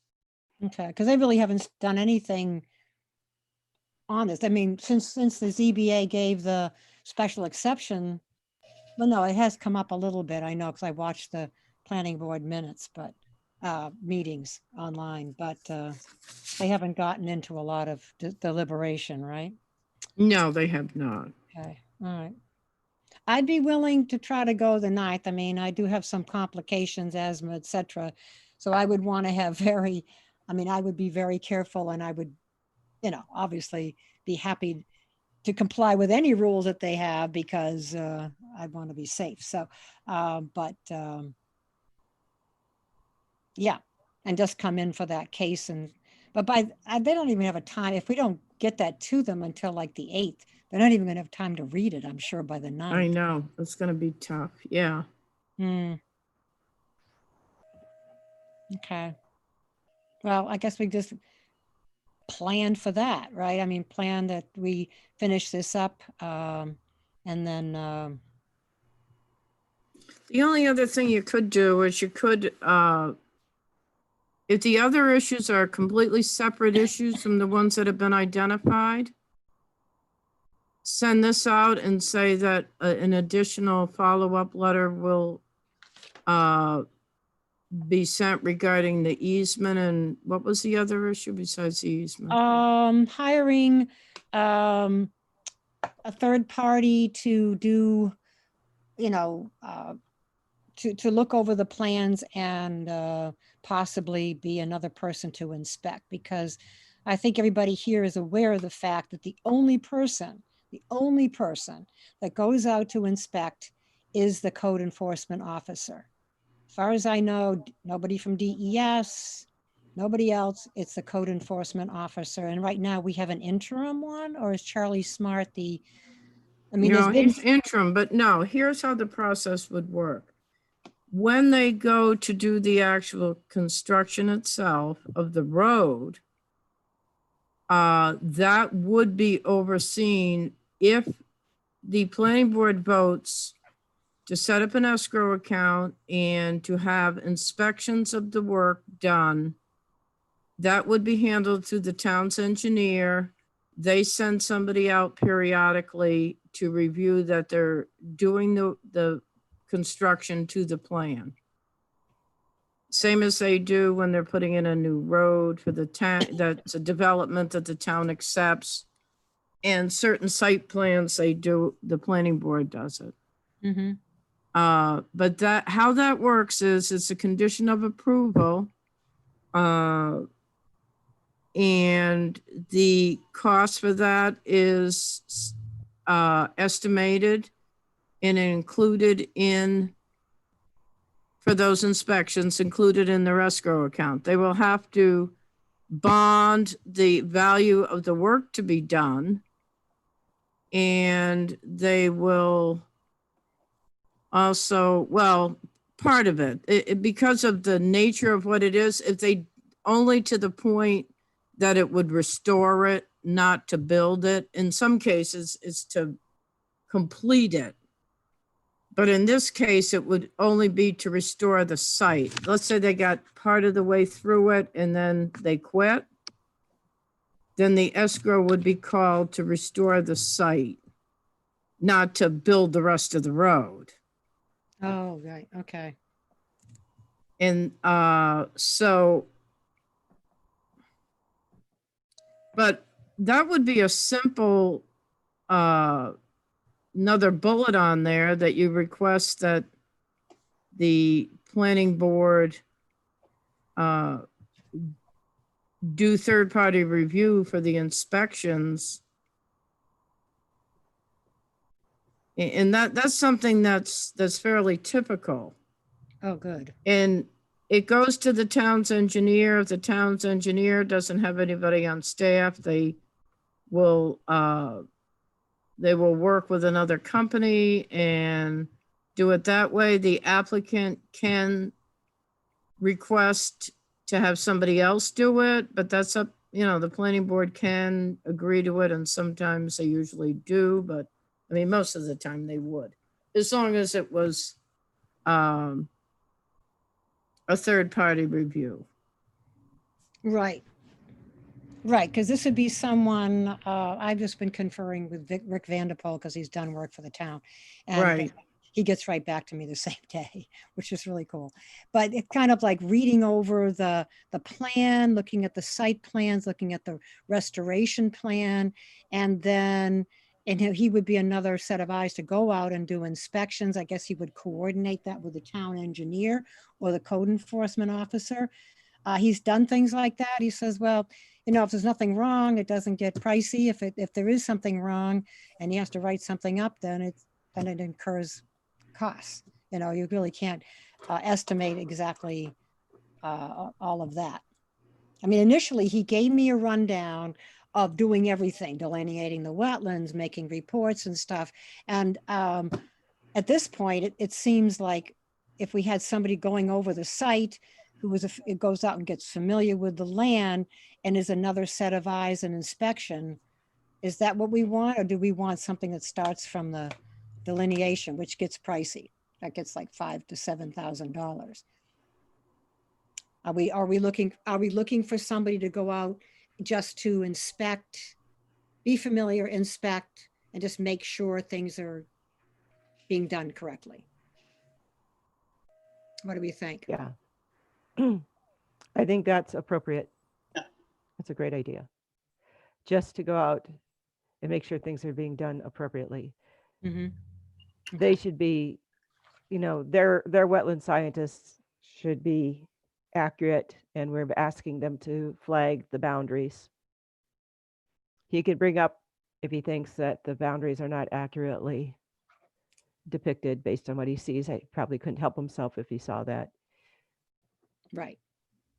Are you saying that you want another wetlands scientist to go out and review the flagging of their?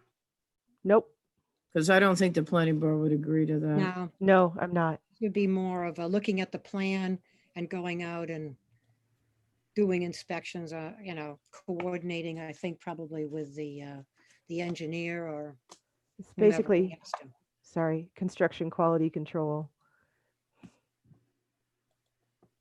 relative to wetlands, right? Yeah, control relative to. Well, the only thing they typically do is the plan gets approved with whatever conditions are on there, and then the engineering firm inspects to the plan. Yes. But Yolanda, you said that they also often allow a third-party review. That's what I'm does that- talking about. Yeah, that is the third-party review. Oh, that is the town engineer is the third-party review. It isn't something that's always done? No. Not, okay. No, unfortunately. We've had situations where that hasn't been done. Is this being recorded for television or not, Susan? Yes, Susan it's on, Austin. it's on YouTube. Oh, We're okay. live, Then I right? won't We're t- live right now. Then I Yep. won't talk about other situations, but there have been cases where the planning board has decided not to not to do third-party reviews on site plans, but it just depends on the circumstances, and this is a large piece of property. And it's a big ecological impact. And it is over a long period of time, and you Yeah. have one chance to get it right, and then, and again, the planning board has the final say. And like I said, you make whatever recommendations you feel comfortable with, and they will ultimately review those and look at and hear from the applicant as well. The applicant will have an opportunity to respond to this document, and they'll work through it. Mhm. Now, the town engineer is pretty much a consistent company, right? Yes. Who was, can I ask who that is, or? Yes, it's CMA Engineers out of Portsmouth. They're good. Cool, okay. You know, the next time a quarry application comes around, I'm really gonna be on it. You're already on it, Winnie. You're Yeah. awesome. I Thank hope you for your work on this. Not to say that this isn't fun, but I hope we don't have another one. Okay, I just want to ask then, okay, so we've kind of got done the third party thing. The only thing about the conservation, I can find, this doesn't happen. This is 30 years out, having a conservation easement on land just isn't something that anybody that I could find has done. And so the wording could be just, and we could, go back and forth and get as solid as we can with the town attorney's sentence or two, or we could put in the current easement language. This is former paragraph, this is a paragraph 7. We could put in current easement language with the agreement or acknowledgement that the wording can be changed by the members of the Conservation Commission then, and the land trust that is chosen to be approached to do this. Now, the only reason for putting in current language, it just seems to me it would be a little more solid. In 20 or 30 years, there could be a lot of development pressure. It wouldn't be impossible to build a road from the pits out to Bow Lake Road, and you'd have quarry estates or something. So I'm just saying that, do we want something that specific? It might be something that we have to simply talk to the town attorney and say, what would he think? Could you Okay, here's say- how that works as far as the planning board. She- What the planning board requires is part of the site plan. Any easements, the applicant would have to provide proposed easement language to the board. Then that easement language is run by the town's attorney for review. You could request that the Conservation Commission be allowed to review and comment on that proposed easement language that they submit. But it's up to the applicant to provide a draft easement language. Ah, Or they could even come back and say, well, does the commission want to help us out here and give us a boilerplate? Or they, or they may decide to do it themselves and provide the draft to the board. Mhm. But if you want to be involved in that, ask to be involved in it for review and comment. That's, Yeah, that's, they may agree to that if that's what you want. okay. Well, Hal is pretty familiar, obviously, with easements and so on. So I would think he could guide that as far as most land trusts have that boilerplate, that standard thing they start with, and then, the person who's setting up their easement then tweaks it to fit their needs and wants. But yeah, it would be nice. It would be nice. We can ask that once they've submitted that, that we could review it for comments. Mhm. I think that's a good approach. Okay. Yeah, I like that. Okay. So I like Linda's idea of doing, maybe putting down what we've already got typed up and sending that to the planning board, and then just saying that, then because I want to make sure that what we put down for the water and so on. Or I could just go back and forth with Linda and Susan Austin to see if that fits what they have, and we can just send the whole thing. It would be nice to have those first comments to the planning board sooner than later, just in case they Mm. decide to dig into that on July 9th. I mean, stranger things have happened. So, no, I mean, who knows what they'll want to do. There's a lot of urgent ones and they're really backed up. I know that they're working hard and for getting things done. So, what do you think? Giving the comments we've already agreed on, and then the last ones about the water. I think we can make a statement about the easement language. Yeah. And we could actually put in a statement about the third-party review. That's more straightforward than I thought it was going to be. So, You What- may just want to word it in such a way as, we strongly recommend that the board require an inspection process overseen by the town's engineer. okay, strongly suggest that the planning board require could you say that once again? I'm sorry. An inspection Action, okay. Yeah. process as part of their, how do we want to say it? To set up an inspection as part of the construction process and completion of the plan. Do you want a construction quality control? Schedule, yeah, And an this was- inspection schedule of some type. And they can set it up to be a certain trigger points when they get to this pit and they need to, or, so much of the road, however they decide, they can set up some type of a schedule. They may want to go, the applicant may want to go with phases, and then they can tie that to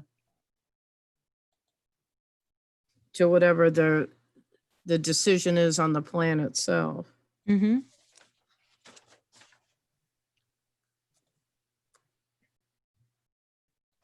Okay, so, I mean, and that's it, basically. I mean, those 2 points, the third party and the easement language, Linda and Susan Austin could just check to make sure I've got that accurate, because you've given me the wording on that.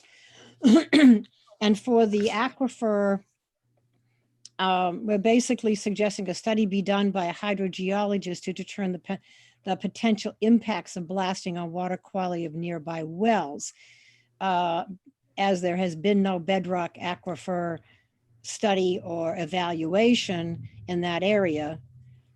Did we say that as part of it, or if that isn't amenable, that we would seek voluntary testing of the nearby wells? We would, in other words, we would ask that they not require, approach nearby landowners and ask if, That's going to be a real tough, that is going to be a tough Yeah. thing to enforce. I think yeah. the idea that Shelley had, get the water test done up front, submit it to the town before the plan is even signed, have them do a water test prior to anything, and then, in lieu of that study, to do that, and whether you want to take it to the level of monitoring wells, whatever, but either or, one of those two. right, but that water test has to be voluntary by nearby residents. That's what I was getting at. Yeah, but it's difficult for the planning board. That's not under their jurisdiction Right. because they can only control what's being asked on the site. If there's offsite improvements that are required, they can do that. But to get involved with contacting people about personal water testing is going to get very complicated. Right, And right, I get that, yeah. Would all the details depend on the hydrogeologist's report anyway, so that maybe that person might make a recommendation about well testing? I mean, maybe we don't have to describe all the details as a conservation commission. Maybe it's the hydrogeologist that might have some ideas to approach that. that's an excellent It point. would Yeah. make it simpler for us right now, Yeah. and the it would reas- make it simpler for zoning board to understand. Right, Yeah, yeah, I think so. What it's trying to do is trying to make sure that they do something, but I think it's better just to say we strongly recommend that they do this. right. Shelley, I hope you're not driving too far tonight. You look Yeah, tired. no. No, your I look eyes. permanently tired. I'm getting old. No, I'm tired a lot too. Oh, take Chris down, would you? He's tired of standing there. I know, the poor man. Every You now and then you You move move over and and we he can keeps going. see him. I've never heard Chris be this quiet. I haven't either. I'll have to Only send, we could get him on the board. I'm sure he'd have many good recommendations. But he's in Stratford, so that's not going to work. No, that's yeah, right. that's too. true, that's true, that's true. He's lurking there. Okay, so I would just put that in. A study be done by a hydrogeologist to determine the potential impacts of blasting on water quality of nearby wells. As there is, Not to determine, but to recommend a plan. Well, oh gosh, how are we going to say this? To evaluate the need for preliminary a hydrogeological study to ensure that drinking water resources are protected. Very nice. Whew. Let's read that back. We strongly recommend that a study be done by a hydrogeologist. We can just say that a hydrogeological study be conducted. Be conducted to, and therefore to recommend, to evaluate, right? To evaluate need for preliminary hydrological study to ensure the safety of the drinking water sources or to protection of drinking water sources, that last part of the sentence. So I guess I would say something like, we strongly recommend, I'm going backward a little bit on this, a hydrogeologist's opinion on the need for a study to ensure the long-term protection of local drinking water sources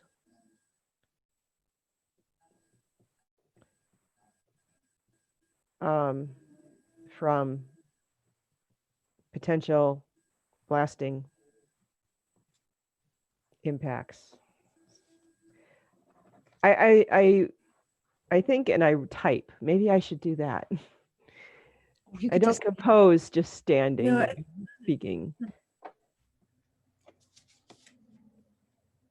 yeah, if you could just send that wording and then we could be done with this and.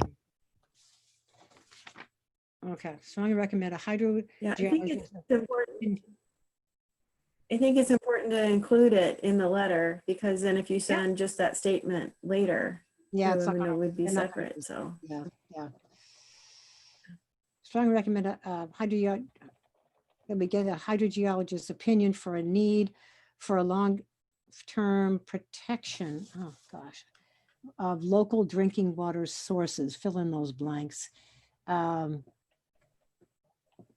opinion from a hydrogeologist for a need for a long, or if a need for a long-term protection of local drinking water sources from potential blasting. Contamination from blasting. Contamination.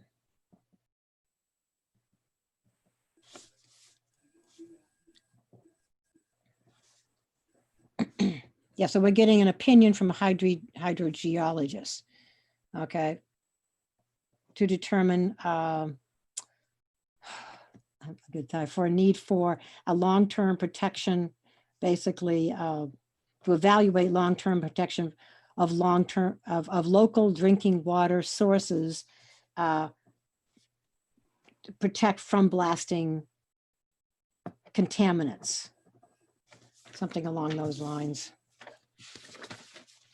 And make that into a understandable sentence. Does that work? Yeah.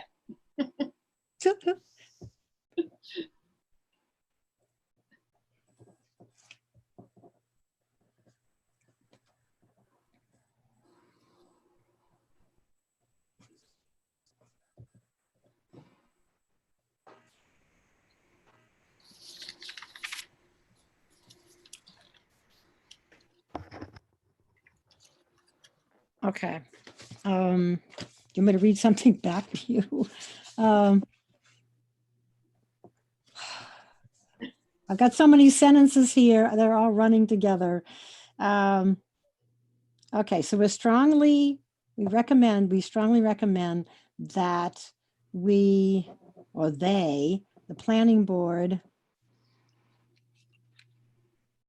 How about just saying, we strongly recommend seeking the opinion of a hydrogeologist about the need for a hydrogeological study. slower. I Opinion also, from a hydrogeologist. Okay, got that. okay, we strongly recommend seeking the opinion of a hydrogeologist about the need for a hydrogeological study to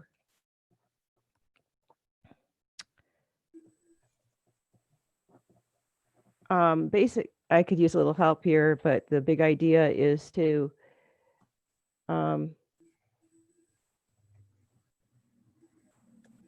Shelley? evaluate potential Can you- contamination. Yes, Susan? Can you type it on the Zoom group chat? Yes. There you Can go. you type it? And everybody else Okay. can help. 1 second.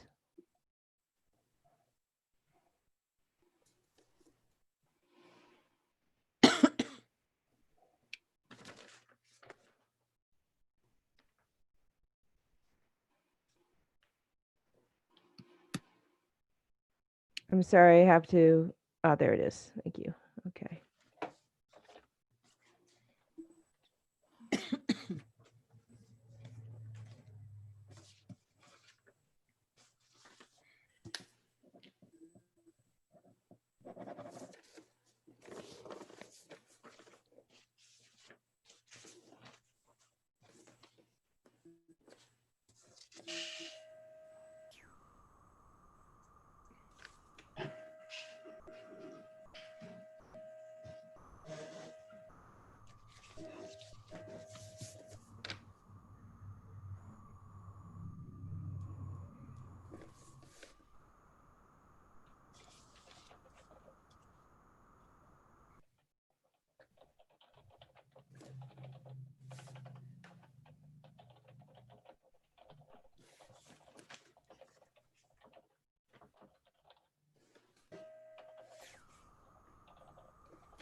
Oh, that's supposed to be water, not Carter.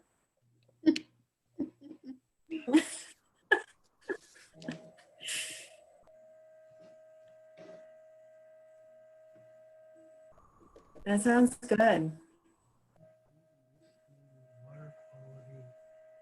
I guess I could keep it that simple, huh?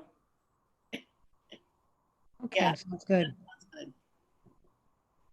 To acquire pre-development, baseline water quality, okay.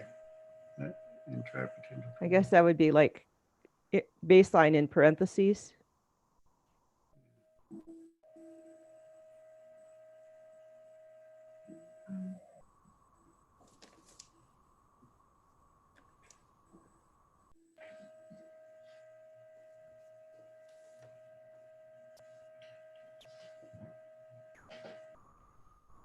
So if the reason why it's sort of like a step away is because we don't really know if it's necessary.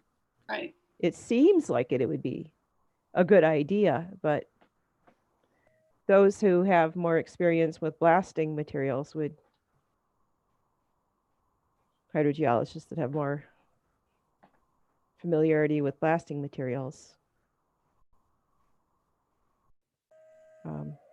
might be able to have a more informed opinion. Yeah.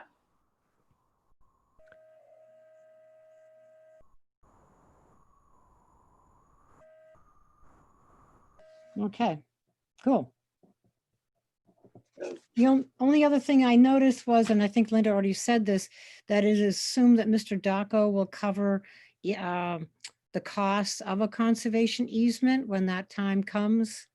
I was wondering about that. Is that good to put in the statement, Linda, or what? No, when you say the cost of the easement, are you talking about? Transaction costs. And then there's stewardship fees, which, well, good no, and I have no idea how that would ever be estimated now, but one of the land trusts mentioned that if there wasn't stewardship fees along with it, a land trust might be, I don't know, unwilling. Reluctant to take it on. Yeah, I know. Right. I mean, because it puts responsibility onto them to monitor it with no compensation.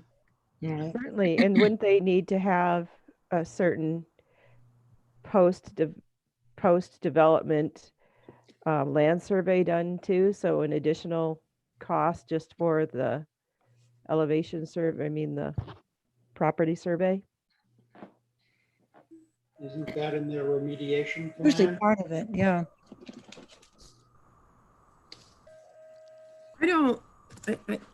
I don't know what the planning board would decide, and I can't speak for them, but I think if you get too finite in what you're house. expecting, it may end up being so overwhelming that they, I'm just concerned that if you start asking for things that are not typical Mhm. as far as a process, and I do understand it, but that's why I feel it's really important that members of the commission, or at least one or two members, are present to express the commission's sense of the project itself and its potential impact without these items being considered or put in place through the board's decision. I think that will make a big difference. The board can decide who's paying for what. Mm-hmm. If he's required to have the easement and he can't get somebody to do it without a stewardship fee, then he'll have to pay it. I mean, that, I think we're getting too deep in the details. If it's a requirement that he does the easement, he'll have to figure out, and we have the draft easement language, it'll be the applicant or a future owner that figures out how to accomplish that. Mm-hmm. Okay. Did I hear you say that you think it just might be, I'll paraphrase, overreach to ask for an easement? Period? No. Okay. No. No. They volunteered the easement. Oh, At the great. meeting. Okay, Mhm. great. Okay. That's good to know. Just the details about payment. That's what we should not include that in the letter. Mhm. Yeah, So, I agree. okay, so Winnie, you gonna finalize this and send it out? That's what I would like to do. I mean, we've got most of it already typed up, so that's good. And I've got the wording here. Linda or Susan Austin can take a look at the final statement about the third-party review and the easement, which is going to be a statement, just the easement language. And so that's very straightforward. There's not that much more to add. Do we need to make a motion that we let Winnie finish the letter and send it out? Send it to Linda and Susan and Yeah. they can get it to the planning board. That would be wonderful. Is there anyone else interested in going on July 9th? Well, it sounds like it's a Zoom. Won't it be a Zoom meeting? No, they can't do this. They have to have public hearings once they hearing. start doing this. So they have to be physical. I mean, at the town hall. It may be July 9th, or they may schedule it for another night. That's what we're gonna know Thursday That's night. right. Okay, well, no, so we can send an email along and try to find out who, if Yeah, anybody. who's interested in attending? Okay, I make a motion that we let Winnie finalize the letter and with the help of Susan and Linda, and then send it over to the planning board. I second. Can I second as an alternate? Yes. All in favor? Aye. Hi. One thing I would recommend is that you create those more like bullet points, Winnie. Right, And that way they can kind of go through each one. If it's all paragraphs, then I know, the easier it is to read. the it better. tends to, they cannot, say, in your mind, it may be even helpful to bullet point and have a numbering system or something, so they can refer to them as action items or whatever. Have a little title over each paragraph or something to summarize Mhm. what it's about, Then they can scan it. Right. Right, okay. All right, so I guess we'll reconvene on July 7th for our regular meeting. All in favor of adjourning? Aye. Hi. Thank you all. A lot. Thank you, Winnie. It's Shelley, a lot do of I- work. Hopefully- Yes, thank you. If we have agenda items, do we send them to Linda or Susan? Either. Either or, doesn't matter. It doesn't You send matter, them, okay. All right. it's helpful to, if you send it to both of us, she puts Okay. the agenda together, but I like to know what's gonna be on it, so. Okay, thanks a lot. All right, Thank good you. night. Thank you. Bye-bye. Thank you for running the meeting, Susan. Thank you. Have a good good trip, night. Shelley. Yeah. Thank Safe you. Shelley. Thank you. Everyone. Good night. Thank you.